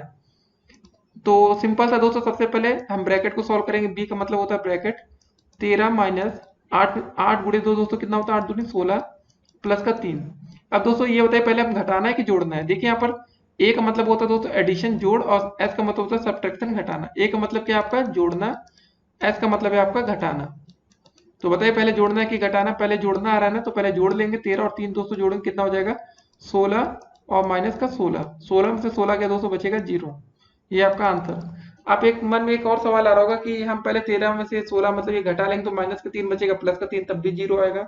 लेकिन दोस्तों यहाँ पर 1 नंबर में ये क्वेश्चन इसलिए पूछा गया है कि वो आपके स्टेप को देख सकें कि आपने किस हिसाब से स्टेप लगाया गया है, उसके हिसाब से आपकी मार्किंग होगी। अगर आपने यहाँ पर पहले घटा दिया ना तो समझ लीजिए आपके नंबर 0 हो जाएंगे, क्योंकि 1 नंबर का प्रश्न है, तो ध्यान में आपको देना है। अब देखते हैं आज का अगला प्रश्न। दोस्तों तो 46 नंबर क्वेश्चन क्या है आपका कि एक बगीचे की लंबाई अगर 115 मीटर तथा चौड़ाई 45 मीटर है तो बगीचे के चारों ओर घेरने के लिए कितने मीटर तार की आवश्यकता होगी। तो बस सिंपल था दोस्तों, हम इसका अगर परिमाप निकाल देंगे तो हमें पता चल जाएगा। और ये आपका एक आयत का जैसा ही होगा दोस्तों, तो आयत का परिमाप क्या होता है 2 लंबाई प्लस का दोस्तों चौड़ाई। ठीक है, हमें पेपर में दोस्तों क्वेश्चन में दिया गया है ना कि इसकी लंबाई 115 है, चौड़ाई 45 है, तो दोस्तों 2 रखेंगे। 115 लंबाई की जगह, चौड़ाई की जगह दोस्तों में क्या रखना है 45। बस हो गया क्वेश्चन खत्म। 115 में 45 जोड़ लीजिए, 5 5 10, 4 1 5 1 6 हो जाएगा दोस्तों, और वहाँ 1 गुणे 2, 160 गुणे 2 करेंगे दोस्तों कितना हो जाएगा 16 दूनी 32 मतलब 320। देखिए यूनिट दोस्तों आपको मीटर में दिया गया तो आपका आंसर भी मीटर में ही आएगा, मीटर। 320 मीटर, बस ये दोस्तों आपका उत्तर हो गया। ठीक है, ऐसे क्वेश्चन आपके पेपर में पूछे जा चुके हैं, तो आपको ध्यान देना है कि देखिए इसकी लंबाई दी गई थी, चौड़ाई दी गई थी, तो जब बगीचों को हम चारों ओर से घेरेंगे तो हमको इसके क्या चाहिए होगा, लंबाई चौड़ाई अपने मन में सोचिए इसका, अगर हमें परिमाप पता चल जाएगा, क्योंकि हमको इसको तार से घेरना है। अगर आपके घर में गाँव होगा, अगर उसमें चारों तरफ जैसे खेती कर रहे हैं, तो आप सोचिए कि उसको हम चारों तरफ तार से घेर देंगे, तो उसका परिमाप ही तो आपको पता होना चाहिए कि उसकी लंबाई चौड़ाई कैसे है, बस ऐसे निकाल लेंगे। अब देखते हैं आज का अगला प्रश्न। तो दोस्तों 47 नंबर क्वेश्चन क्या रहा आपका कि 240 का 10% कितना होगा। ठीक है, 240 का हमें 10% निकालना है, तो सिंपल था दोस्तों, 240 गुणे 10/100 कर देंगे दोस्तों, आपको उत्तर आ जाएगा। ठीक है, 240 लीटर का है ना, तो एक जीरो से ये जीरो कट गया, दूसरे जीरो से दोस्तों ये जीरो कट जाएगा, तो आंसर आपका कितना बचा, 24। ठीक है, लीटर में आंसर था तो लीटर में उत्तर हम कर देंगे, तो 24 लीटर। 240 लीटर का 10% होगा आपका 24 लीटर। अब देखते हैं आज का अगला प्रश्न। तो दोस्तों 48 नंबर क्वेश्चन क्या दिया गया है कि x plus Y plus Z minus का ये दिया गया है, तो मान हमें ज्ञात करना है। तो क्वेश्चन लिख लेते हैं पहले, x प्लस का y प्लस का दोस्तों जेड दिया गया है एक ब्रैकेट में, और फिर माइनस का चिन्ह, फिर दोस्तों जब ब्रैकेट स्टार्ट हो रहा है तो पहले माइनस का x है, माइनस का y है, प्लस का z। इसको सॉल्व करना है, कैसे करेंगे, पहले सिंपल था वही लिख लेंगे, x प्लस वाई प्लस का जेड, ब्रैकेट को हटाते हैं। ये दोस्तों जो माइनस चिन्ह अंदर जाएगा तो क्या होगा, सबसे पहले ये माइनस का था और ये माइनस का x, माइनस माइनस प्लस का x होगा, फिर दोस्तों ये माइनस अंदर जाएगा, माइनस माइनस वाई प्लस का y होगा, दोस्तों ये माइनस फिर अंदर जाएगा जेड के साथ माइनस का होगा, तो जेड से जेड कट जाएगा, दोस्तों बचेगा कितना, x और x जोड़ेंगे तो 2x हो जाएगा आपका, और दोस्तों y और y जोड़ेंगे तो कितना हो जाएगा आपका 2y। ठीक है, यहाँ पर दो कॉमन कर दीजिए आप लोग, x प्लस वाई, यही आपका आंसर हो जाएगा। तो बस आपका एक परिमाप का सूत्र बन गया दोस्तों, वैसे ही यहाँ पर कुछ और करना था, लेकिन ठीक है। अब देखते हैं आज का अगला प्रश्न। तो दोस्तों 49 नंबर क्वेश्चन क्या रहा आपका कि माइनस का 8 गुणे प्लस का 75 गुणे 0। देखिए दोस्तों सभी के बीच में एक हम कॉमन चीज देख रहे हैं, सभी में क्या है, बीच में गुणा का चिन्ह है। ठीक है, यहाँ पर प्लस का 75 लिखा गया है, कुछ भी लिखा हो, और गुणे में 0। देखिए दोस्तों चाहे 1 करोड़ के साथ भी अगर जीरो का गुणा करेंगे ना, तो उसका आंसर 0 आ जाएगा। बस ये क्वेश्चन एक लाइन का है, बस आपको देखना था सभी के साथ गुणा का चिन्ह है, अगर बीच में प्लस का चिन्ह होता है तो दिक्कत होती, फिर जोड़ घटाना करना पड़ सकता था, लेकिन सिर्फ यहाँ पर गुणा का चिन्ह है सभी के साथ, तो और लास्ट में 0 आता है, तो 0 से गुणा करने का मतलब ही आंसर 0 होगा। अब देखते हैं अगला प्रश्न। तो दोस्तों 50 नंबर क्वेश्चन क्या है आपका कि अपवर्त और समापवर्त क्या है, समझाइए। तो दोस्तों चलिए देखते हैं परिभाषा, पहले डिफिनीशन क्या है। किसी संख्या का अपवर्त ज्ञात करने के लिए उसे प्राकृतिक संख्या से गुणा करते हैं, और जो संख्या प्राप्त होती है उस संख्या का अपवर्त कहलाते हैं। तो दोस्तों आपकी प्राकृतिक संख्या क्या होती है, आपको पता है 1 2 3 4 5 ऐसे अप टू सो ऑन। ठीक है, देखिए दोस्तों जब 2 का अपवर्त हमें निकालना तो सबसे पहले 2 को गुणा 1 से किया, 2 एकम 2 आया, फिर दोस्तों जब 2 का गुणा 2 से किया तो 2 दूनी 4, 3 से गुणा किया 6, 2 चौके 8, 2 पंचे 10, ऐसे ही। ठीक है दोस्तों, फिर 3 का अपवर्त में वही हमने प्राकृतिक संख्या 1 2 3 4 5 से 6 7 8 9 से गुणा करते गए, तो 3 6 9 12 15 ऐसे आता गया। तो दोस्तों जब 4 का अपवर्त था तो सेम वही कंडीशन अप्लाई की। अब बात आती है दोस्तों समापवर्त क्या होता है, इसको देखते हैं। समापवर्त जो सभी में समाहित हो उसे हम समापवर्त कहलाते हैं। जैसे ऊपर 2 3 और 4 के अपवर्त में 12 24 और 36 तीनों में सम्मिलित है, अतः 2 3 और 4 के समापवर्त क्या होंगे, 12 24 और 36। कहने का मतलब क्या दोस्तों, समापवर्त का मतलब यहाँ पर ये जो, जैसे हमने 2 3 और 4 का दोस्तों हमने क्या निकाला, सबसे पहले ये अपवर्त हमने निकाल लिया। ठीक है, 2 3 और 4 के जब हमें समापवर्त निकालना था तो हमें ये देखना होगा कि कॉमन क्या है सब में। तो सबसे पहले दोस्तों हमने देखा कि भाई 12 इसमें भी आता है, 12 यहाँ भी आ रहा है, और 4 से 12, मतलब 4 से भी 12 कट रहा है। देखिए ठीक है, ऐसे आप लोग ऐसे बना लेंगे। ठीक है, फिर 212 के बाद क्या है हमारा 24, 12 दूनी 24, फिर 36 आया, फिर 48 आएगा। ऐसे ही दोस्तों आपका समापवर्त यहाँ बनते गया। ठीक है, तो आप समझ गए होंगे आप लोग कि अपवर्त और समापवर्त कैसे निकालना है। ये बात आपको बहुत अच्छे से समझ में आ गई होगी। अपवर्त में मतलब सिर्फ नेचुरल नंबर से गुणा करना होता है, मतलब प्राकृतिक संख्या से, या 2 एकम 2 पहाड़ा आगे बढ़ाते जाइए, क्योंकि 10 के बाद दोस्तों 11 से करना होगा, 12 से करना होगा आगे भी, तो उसमें दोस्तों लिखा होगा लिमिट कहाँ तक आपको उसका अपवर्त ज्ञात करना है। अब चलिए दोस्तों देखते हैं आज का अगला प्रश्न। तो दोस्तों 51 नंबर क्वेश्चन क्या रहा आपका कि समतल बिंदु में स्थित एक बिंदु से होकर कितनी रेखाएं खींची जा सकती हैं। तो दोस्तों अगर हमको एक बिंदु ऐसे बना देते हैं, तो कोई एक रेखा ऐसे खींच देते, कोई ऐसे खींच देते, कोई ऐसे खींच देते, कोई ऐसे खींच देते, तो मतलब बहुत ढेर सारी रेखाएं खींची जा सकती है ना। तो दोस्तों इसका हम आंसर लिख सकते हैं, एक बिंदु से होकर अनेक रेखाएं खींची जा सकती है। कितनी रेखाएं, अनेक रेखाएं। ठीक है, अब देखते हैं आज का अगला प्रश्न। तो दोस्तों 52 नंबर क्वेश्चन क्या रहा हमारा कि 12 के अपवर्तक लिखिए। तो दोस्तों अपवर्तक का मतलब क्या होता है, देखिए अपवर्त अलग होता है और अपवर्तक का मतलब अलग होता है। तो अपवर्तक का मतलब होता है दोस्तों किसी संख्या को पूरा पूरा विभाजित करने वाला। तो दोस्तों 12 किससे किससे पूरा कट जाएगा, 1 से कट जाएगा, 2 छंग 12, 3 चौके 12, 4 तीन 12, 6 दूनी 12 और दोस्तों 12। तो 12 के अपवर्तक ये सब हो जाएंगे। ठीक है, अपवर्त और अपवर्तक में आपको मतलब क्या है, दोनों में अंतर आपको समझना पड़ेगा। तो ऐसे दोस्तों और भी क्वेश्चन आ सकते हैं कि 5 के अपवर्तक लिखिए तो क्या क्या होगा, 1 और 5। ठीक है, तो सिंपल सी बात है दोस्तों कि 12 के अपवर्तक अगर आपको निकालना है तो क्या कर सकते हैं, जैसे कोई बड़ी संख्या आ जाएगी तो उसका क्या, सिंपल से ये फैक्टर आपको पता होगा ना, 2 छंग 12, 2 तिहाई 6, 3 एकम 3। ठीक है दोस्तों, लेकिन अगर आप ये तरीका अपनाएंगे तो इससे आपको क्या दिक्कत होगी समझिए पहले। एक तो चलिए कॉमन सब में लिख सकते हैं, 2 तो आपको आ जाएगा, फिर 2 गुणे 2 करना पड़ेगा, 2 दूनी 4 या 3 पहले लिखिए, फिर 4 यहाँ से आ जाएगा, फिर दोस्तों 3 गुणे 2 करेंगे, 3 दूनी 6 निकाल सकते हैं, फिर 12। तो ये तरीका दोस्तों मुश्किल होगा, लेकिन ये जो नॉर्मल तरीका होता है अगर आपको पता है तो इसका यूज करेंगे, नहीं तो दोस्तों ये वाला भी तरीका आपको यूज करना पड़ेगा। कोई जैसे आ गया कि 1010 का अपवर्तक लिखिए तो उसमें दिक्कत आएगी ना। तो चलिए दोस्तों अब देखते हैं आज का अगला प्रश्न। फिलहाल ज्यादा कठिन क्वेश्चन आपके पेपर में आएंगे नहीं, इसके लिए आपको परेशान भी नहीं होना है। अगला क्वेश्चन देखते हैं। तो दोस्तों 53 नंबर क्वेश्चन क्या है कि 150 रुपए का 12% कितना होगा।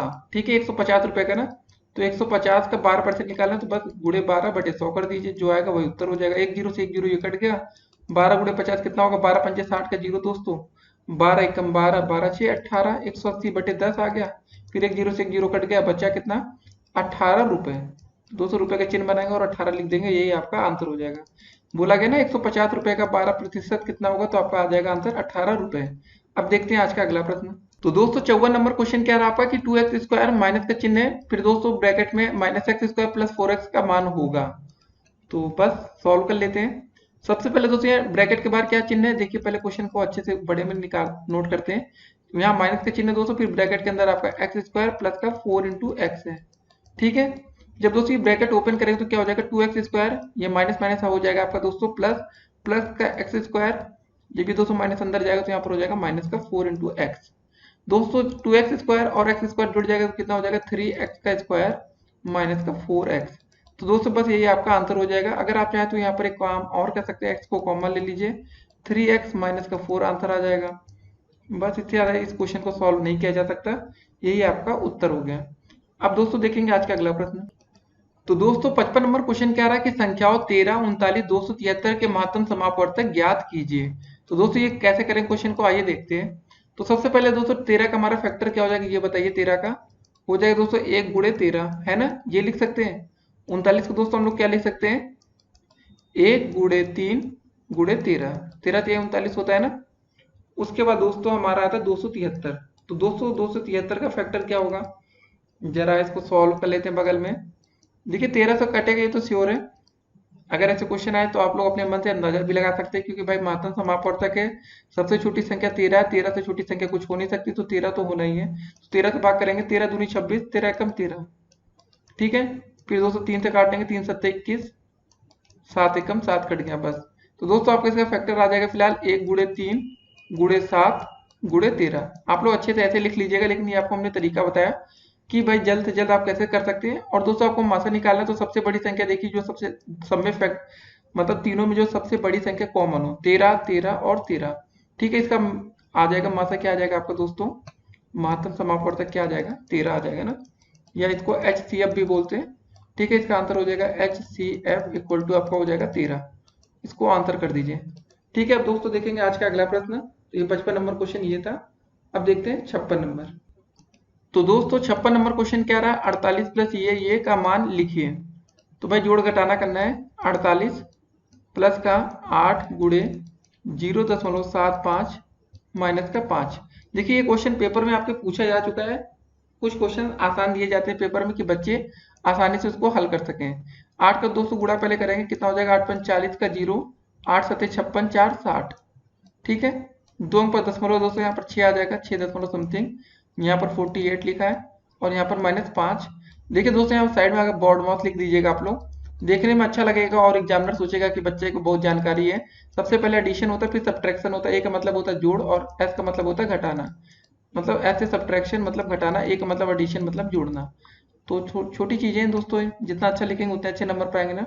48 और 6 जोड़ेंगे दोस्तों, देखिए 6.00 तो 48 और 6 का मतलब हो गया आपका 54, में से आप 5 घटा देंगे दोस्तों तो आपका उत्तर आ जाएगा 49। ठीक है, ये रहा सिंपल सा आपका इसका आंसर। देखने में कितना कठिन लगता है और करने के बाद कितना आसान हो जाता है। अब दोस्तों देखते हैं आज का अगला प्रश्न। तो 57 नंबर क्वेश्चन आपका क्या रहा है कि वृत्त के किन्हीं दो बिंदुओं को मिलाने वाले रेखाखंड को क्या कहते हैं। तो दोस्तों इसका आंसर हो जाएगा, वृत्त के किन्हीं दो बिंदु का कोई रेखाखंड मिला रहे तो उसको हम बोलते हैं जीवा। याद रखना है आपको दोस्तों, जीवा। जैसे एक वृत्त आप बना लेते हैं, अब दोस्तों दो बिंदु यहाँ पर, एक बिंदु यहाँ पर ले लेते हैं, एक बिंदु यहाँ पर ले लेते हैं, ए और बी। तो दोस्तों ए और बी क्या आपकी वृत्त की एक जीवा है। अब केंद्र से होकर गुजरेगी दोस्तों तो आपकी व्यास बन जाएगी। ठीक है, ये सब चीजें आपको ध्यान में रखना है। तो फिलहाल इसका आंसर होगा जीवा। अब देखते हैं अगला क्वेश्चन। तो दोस्तों 58 नंबर क्वेश्चन क्या रहा आपका कि समद्विबाहु त्रिभुज से आप क्या समझते हैं, ये बताना है कि समद्विबाहु त्रिभुज होता कैसे। दोस्तों पहले आपको हम दिखा देते हैं, वैसे हमें आप इस वीडियो में पहले भी देख चुके हैं, लेकिन आपको दिखा देते हैं एक बार और कि समद्विबाहु त्रिभुज आपका कैसा दिखता है। ठीक है, तो दोस्तों देखिए कोई त्रिभुज ऐसा, फिर से दोस्तों बनाने की कोशिश करते हैं। उतना अच्छा दोस्तों बन नहीं रहा है, फिर से एक बार और कोशिश किया जाए दोस्तों, समद्विबाहु बन जाए। जी हाँ दोस्तों, जी हाँ दोस्तों सही है। तो दोस्तों देखिए समद्विबाहु त्रिभुज में होता क्या है कि ऐसा त्रिभुज जिसकी दो भुजाएं एवं दो कोण बराबर होते हैं वह त्रिभुज समद्विबाहु त्रिभुज कहलाता है। तो दोस्तों दो भुजाएं कौन कौन सी बराबर हो गई, पहले एक ये दो भुजा बराबर है आमने सामने की, और दोस्तों दो कोण कौन से बराबर हो रहे हैं, एक ये कोण और ये कोण आपस में बराबर है। तो ऐसा त्रिभुज दोस्तों क्या कहलाता है, समद्विबाहु त्रिभुज कहलाता है। अगर इसका हम नामकरण कर देते हैं, ए बी सी रख देते हैं। दोस्तों अगर हमें समद्विबाहु त्रिभुज का क्षेत्रफल चाहिए होगा जैसे, तो क्या करना होगा दोस्तों, इसका क्षेत्रफल होता है 1/2 गुणे आधार गुणे ऊंचाई। क्या लिखा दोस्तों, इसका क्षेत्रफल 1/2 गुणे आधार गुणे ऊंचाई। अब दोस्तों देखिए इसमें क्या दिया होगा पेपर में आपका, दोस्तों दिया होगा कि इसका आधार दोस्तों जैसे मान लेते हैं कि 4 सेंटीमीटर दे दिया गया। ठीक है, और दोस्तों इसकी दूसरी भुजा मान लेते 6 सेंटीमीटर दिया गया। इसका क्षेत्रफल कैसे निकालेंगे हम, तो इसके आधार तो हमें पता चल गया दोस्तों किसका आधार हमारे पास 4 सेंटीमीटर है, लेकिन दोस्तों हमें इसकी ऊंचाई कैसे पता चलेगी। एक काम करेंगे, इस पर हम लोग दोस्तों एक लंब डाल देंगे यहाँ से। ठीक है, ऐसा कुछ। तो दोस्तों जो ये रहेगा 4, ये तो बीच में जब आएगा तो आधा हो जाएगा 2 सेंटीमीटर। ये दोस्तों अगर 6 सेंटीमीटर था तो आपको पाइथागोरस प्रमेय पता है ना कि कर्ण का स्क्वायर बराबर होता है लंब का स्क्वायर प्लस आधार का स्क्वायर। तो दोस्तों वहां से आप लोग ये लंब निकाल लेंगे, उसके बाद दोस्तों आप इस फॉर्मूले का यूज कर पाएंगे।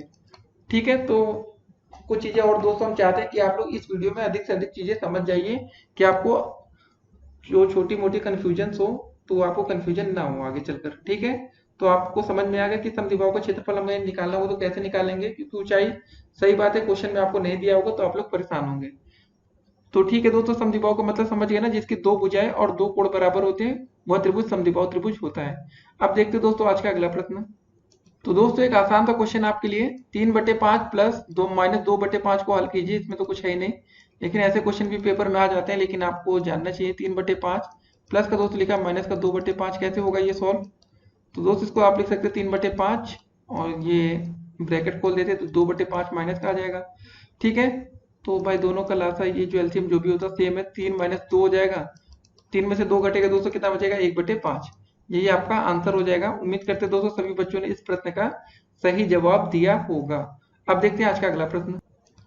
तो दोस्तों 60 नंबर क्वेश्चन क्या रहा आपका कि -6/25 भागे 2/5 प्लस 4/5 को हल कीजिए। तो कैसे होगा दोस्तों ये क्वेश्चन। तो सबसे पहले दोस्तों लिखा आपका -6/25। ठीक है, बीच में भाग का चिन्ह है, 2/5 लिखा दोस्तों, फिर लिखा आपका 4/5, वो आपको हल करना है। देखिए दोस्तों जब भाग का चिन्ह बदलता है गुणे में तो क्या होती है, संख्या पलट जाती है। सभी ने बचपन में पढ़ रखा होगा, जब भाग का दोस्तों चिन्ह हटाते हो तो संख्या क्या होती है, पलट जाएगी। 2/5 था, उल्टा क्या हो जाएगा इसका 5/2, प्लस का दोस्तों 4/5 है। और दोस्तों हमने बॉड मास रूल भी अब पढ़ रखा है, तो फिर से बॉड मास आपके सामने आ गए। तो दोस्तों बॉड मास के हिसाब से डी का मतलब क्या होता है, डिवाइड होता है, और मतलब भाग। तो दोस्तों भाग और जोड़ में हम पहले क्या करते हैं, पहले भाग करते हैं। देखिए ये रूल जितनी बार आप लोग देखते रहेंगे उतना अच्छे से आपको याद होता जाएगा, और हम यही चाहते हैं आपको याद हो जाए। 5 एकम 5, 5 25, 2 एकम 2, 2 3 6। तो दोस्तों ऊपर कितना बचा, -3/5 प्लस का 4/5। ठीक है, 5 आपका एलसीएम हो जाएगा, माइनस का 3 प्लस का 4। तो दोस्तों 4 में से 3 घटेगा, कितना बचेगा 1 बचेगा, 1/5। तो दोस्तों ये क्वेश्चन आपका बीटीसी 2015 में आ चुका है। तो ये सब क्वेश्चन आए हुए पेपर में, तो दोस्तों आप इसको हल्के मत लीजिएगा, क्वेश्चन ऐसे ही आते हैं पेपर में, तो आप लोग को ज्यादा परेशान भी नहीं होना है। अब देखते हैं आज का अगला प्रश्न। तो दोस्तों 61 नंबर क्वेश्चन क्या रहा आपका कि 2880 भागे ब्रैकेट में 48 भागे 6 को सरल करने पर प्राप्त होगा। तो कैसे करेंगे दोस्तों इसको, 2880 फिर भाग का चिन्ह है दोस्तों, फिर ब्रैकेट में 48 भागे 6।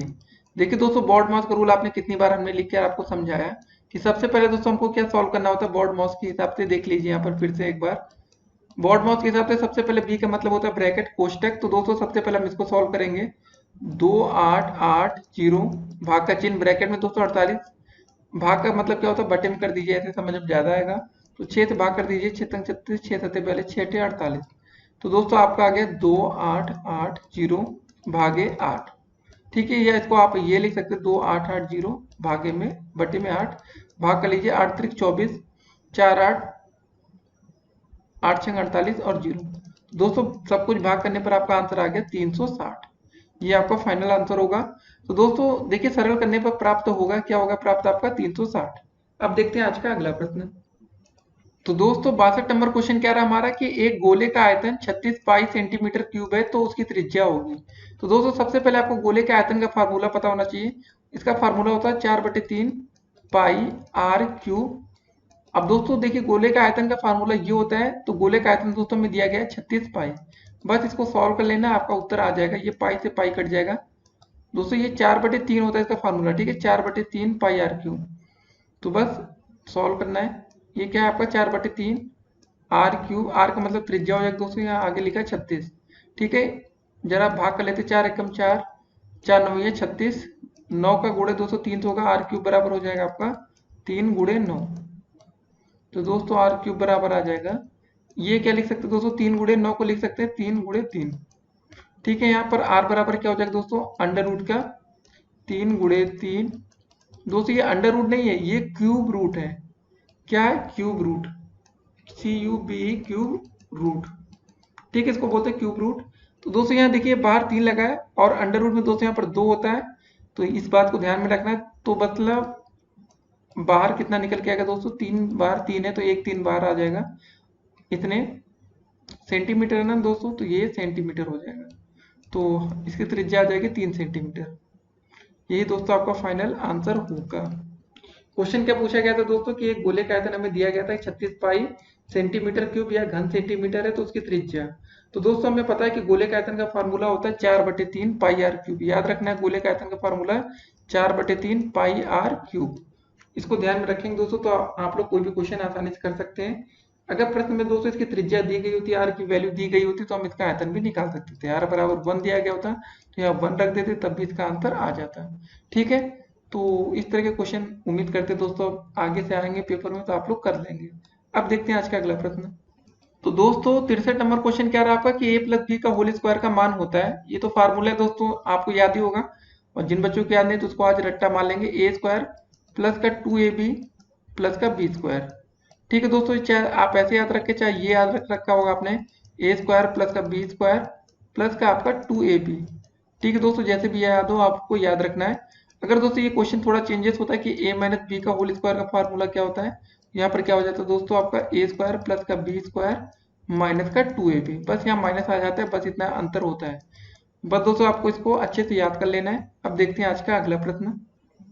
तो दोस्तों 64 नंबर क्वेश्चन क्या रहा कि 5 सही 3/2 को विषम भिन्न में बदलने पर मान प्राप्त होगा। क्या क्वेश्चन है दोस्तों, अच्छे से लिखते हैं।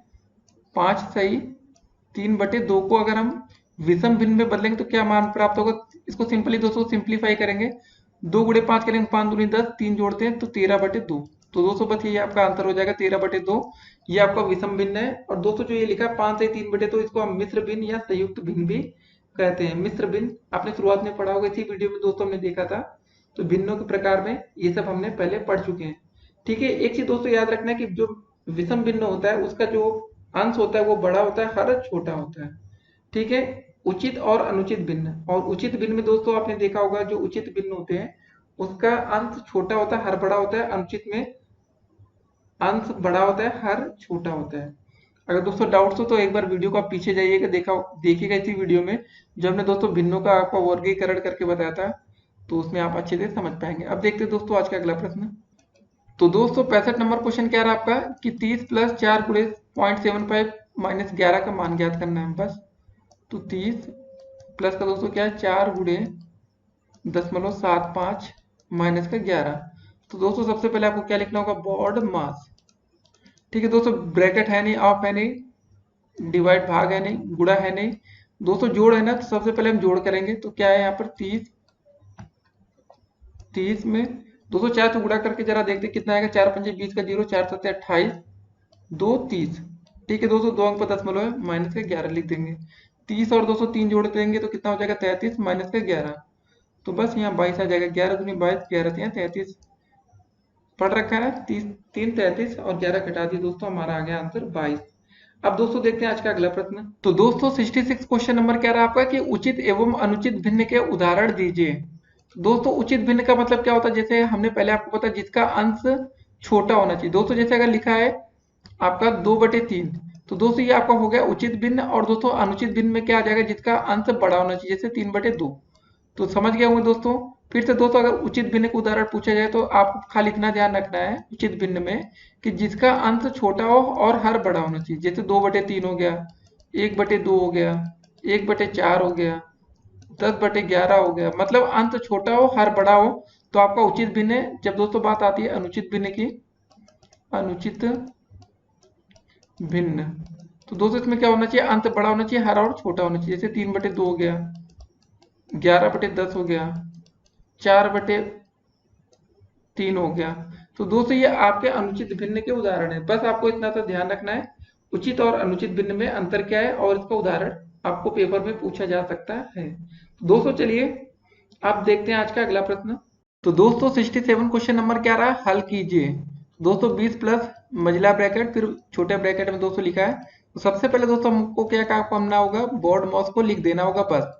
बी का मतलब दोस्तों होता है आपका ब्रैकेट। तो सबसे पहले दोस्तों हम छोटा ब्रैकेट सॉल्व करेंगे, उसके बाद मझला ब्रैकेट, उसके बाद बाहर आएंगे। क्वेश्चन क्या है आपका 20 प्लस में दोस्तों है मझला ब्रैकेट 9 माइनस 5। दोस्तों देखिए माइनस का छोटे ब्रैकेट में 6 में से 4 गया, कितना बचेगा दोस्तों 2 बचेगा। छोटा ब्रैकेट खत्म हो गया, बस ये आ गया। अब दोस्तों एक अच्छा आपके पास ऑप्शन आ गया कि आप करेंगे क्या, जोड़ेंगे कि घटाएंगे। तो दोस्तों अब आपके पास कोई ऑप्शन तो है नहीं, खाली अगर प्लस प्लस का होता, देखिए होता क्या है मेन, अभी हमें जोड़ना चाहिए फिर घटाना चाहिए। तो दोस्तों कोई है नहीं, तो चलिए डायरेक्ट हम घटा लेंगे। अब 20 प्लस 9 में से 5 गया दोस्तों, कितना बचेगा 4 बचेगा, 4 माइनस का 2। ठीक है, अब 4 में से 2 गया दोस्तों 2 बचेगा, फिर प्लस का आगे 20 आ जाएगा, 20 प्लस 2 कितना हो जाएगा आपका 22। यही दोस्तों आपका क्या हो जाएगा आंसर। ठीक है, इस क्वेश्चन के लिए बस सिंपल सा क्वेश्चन था, तो बस हमारा 22 आंसर आ गया। मेन हमें ध्यान ये रखना था कि सबसे पहले दोस्तों हमें छोटा ब्रैकेट सॉल्व करना था, उसके बाद मझला ब्रैकेट। ठीक है, उसके बाद दोस्तों सब कुछ ओपन करना था। तो 22 आंसर हमारा आ गया। अब देखते हैं आज का अगला प्रश्न। तो दोस्तों 68 नंबर क्वेश्चन क्या रहा है कि रोहित के पास इतने आम है, ठीक है, उसमें से -2 ये समथिंग आम अपने भाई को दे दिए, अब उसके पास कितने आम है। देखिए दोस्तों ये सोचिए, अगर आपके पास हम बोलते 10 रुपए थे, जिसमें से अच्छा आमी की भाषा में सुनिए कि अगर मान लेते आपके पास 10 आम थे, अगर आपने 3 आम अपने भाई को दे दिए तो आपके पास कितने आम बचे। सिंपल सा कहेंगे यार 10 में से हम 3 घटा लिए, 7 आम बचे हमारे पास, घटाना ही है ना। तो बस रोहित के पास कितने आम थे दोस्तों, पहले 4x माइनस का 3y प्लस का 7z आम थे। ठीक है दोस्तों, उसने अपने भाई को कितने आम दे दिए, जो भी आम दिए, तो बाहर माइनस का चिन्ह, फिर ब्रैकेट में वही जो माइनस था, माइनस का 2x माइनस का 3y प्लस का 7z। ठीक है, इसको घटा लेंगे, जो आएगा वही हमारा उत्तर हो जाएगा। तो इसको दोस्तों थोड़ा मिटा लेते हैं ना, अच्छा लगेगा। तो बस सॉल्व कर लेते हैं दोस्तों, कितना हो जाएगा 4x माइनस का 3y प्लस का 7z है दोस्तों। अब दोस्तों ये माइनस अंदर जाएगा तो क्या होगा, देखिए यहाँ पर 2 लिखा था, माइनस माइनस दोस्तों हो जाएगा आपका प्लस, प्लस का 2x, ये माइनस अंदर जाएगा तो प्लस का हो जाएगा दोस्तों 3y। अब दोस्तों ये माइनस अंदर जाएगा तो यहाँ पर माइनस का 7z आ जाएगा। ठीक है, इसको भी मिटा लेते हैं। तो अब दोस्तों सॉल्व कर लेंगे, क्या होगा, देखिए 4x यहाँ पर है, प्लस का 2x यहाँ पर है, 4 2 6x हो जाएगा। ठीक है, माइनस का 3y यहाँ पर है, प्लस का 3y यहाँ, तो ये दोनों कट जाएंगे। अब दोस्तों 7z यहाँ पर है, माइनस का 7z यहाँ, तो दोनों ये कट जाएंगे, तो बचेगा कितना दोस्तों आंसर आपका 6x। ठीक है, ये आपका फाइनल आंसर हो गया। तो अब उसके पास कितने आम बचे हैं, तो दोस्तों अब उसके पास 6x आम बचे हैं। अब देखते हैं दोस्तों आज का अगला प्रश्न। तो दोस्तों 69 नंबर क्वेश्चन क्या रहा हमारा कि निम्नलिखित समुच्चय को देखकर परिमित समुच्चय को छांटकर लिखना है। तो दोस्तों परिमित समुच्चय को अंग्रेजी में बोलते हैं फाइनाइट सेट। क्या बोलते हैं दोस्तों? Finite set. सेट मतलब समुच्चय होता है। तो दोस्तों मतलब जैसे हो गया आपका भारत के प्रधानमंत्री, ये सब क्या है आपके लिमिटेड है ना, फाइनाइट है। तो दोस्तों आप यहाँ पर देख रहे होंगे परिमित समुच्चय को हमें देकर छाट कर लिखना है। ए में दोस्तों देखिए A B C D E F G H तक लिखा है, तो मतलब भाई ये तो खत्म हो गया यहाँ पर। अभी में दोस्तों देखिए 1 2 4 4, फिर यहाँ देखिए डॉट डॉट डॉट। भाई हमें इसकी संख्या तो काउंट नहीं कर पाएंगे ना कहाँ तक गया है। अब सी में 2 4 6 9। तो दोस्तों बस आप इसको देखकर आप छाट लिए होंगे ना परिमित कौन कौन सा होगा। तो दोस्तों बस लिख देंगे परिमित। ठीक है, परिमित समुच्चय। तो दोस्तों बताइए परिमित समुच्चय में कौन कौन सा आ जाएगा। पहले तो दोस्तों ए बराबर आ जाएगा आपका, क्या था, ए बी सी, सी तो नहीं है, जो भी है दोस्तों एफ जी और एच, इसको सही लिखना है, देख के ऐसे ना है कि गलत लिख दें। उसके बाद दोस्तों सी वाला ये भी परिमित है ना, लिमिटेड है, फाइनाइट है। बी बराबर हो जाएगा दोस्तों आपका 2 4 6 9। अब दोस्तों जो आपका बी वाला सेट है देख रहे हो दोस्तों, बी, ये बी नहीं दोस्तों, लास्ट वाला हमारा क्या था, ये सी था। तो दोस्तों ये सब गलतियां आप लोग भी पेपर टाइम जल्दी करते हैं क्योंकि सीरियल बनाने में चले जाते हैं। अब तो दोस्तों बी बराबर हमारा क्या था, ब्रैकेट में 1 2 4 4। ठीक है, 1 2 4 4। उसके बाद दोस्तों देखिए डॉट डॉट डॉट पता नहीं कहाँ तक गया है। तो दोस्तों ये किस प्रकार का समुच्चय हो जाएगा, तो इस पर हम लिख देंगे अपरिमित। बस बात खत्म। अपरिमित कर दिए दोस्तों, एक परिमित हो गया एक अपरिमित हो गया। ठीक है, इसको सही से लिख देते हैं, नहीं तो अगर आपको समझ में ना आए, अपरिमित। ठीक है ना, अपरिमित, इसको आंसर कर देंगे। वैसे खाली इसमें हमें ये देख कर बताना था कि कौन सा परिमित समुच्चय है और कौन सा अपरिमित समुच्चय है। बस, तो परिमित में दोस्तों आपका पहला हो जाएगा और लास्ट वाला हो जाएगा, क्योंकि दोस्तों देखिए इसके बाद यहाँ पर नहीं है। अब बी वाले में दोस्तों देख रहे हैं डॉट डॉट का मतलब कि अभी संख्या और आगे तक जानी है।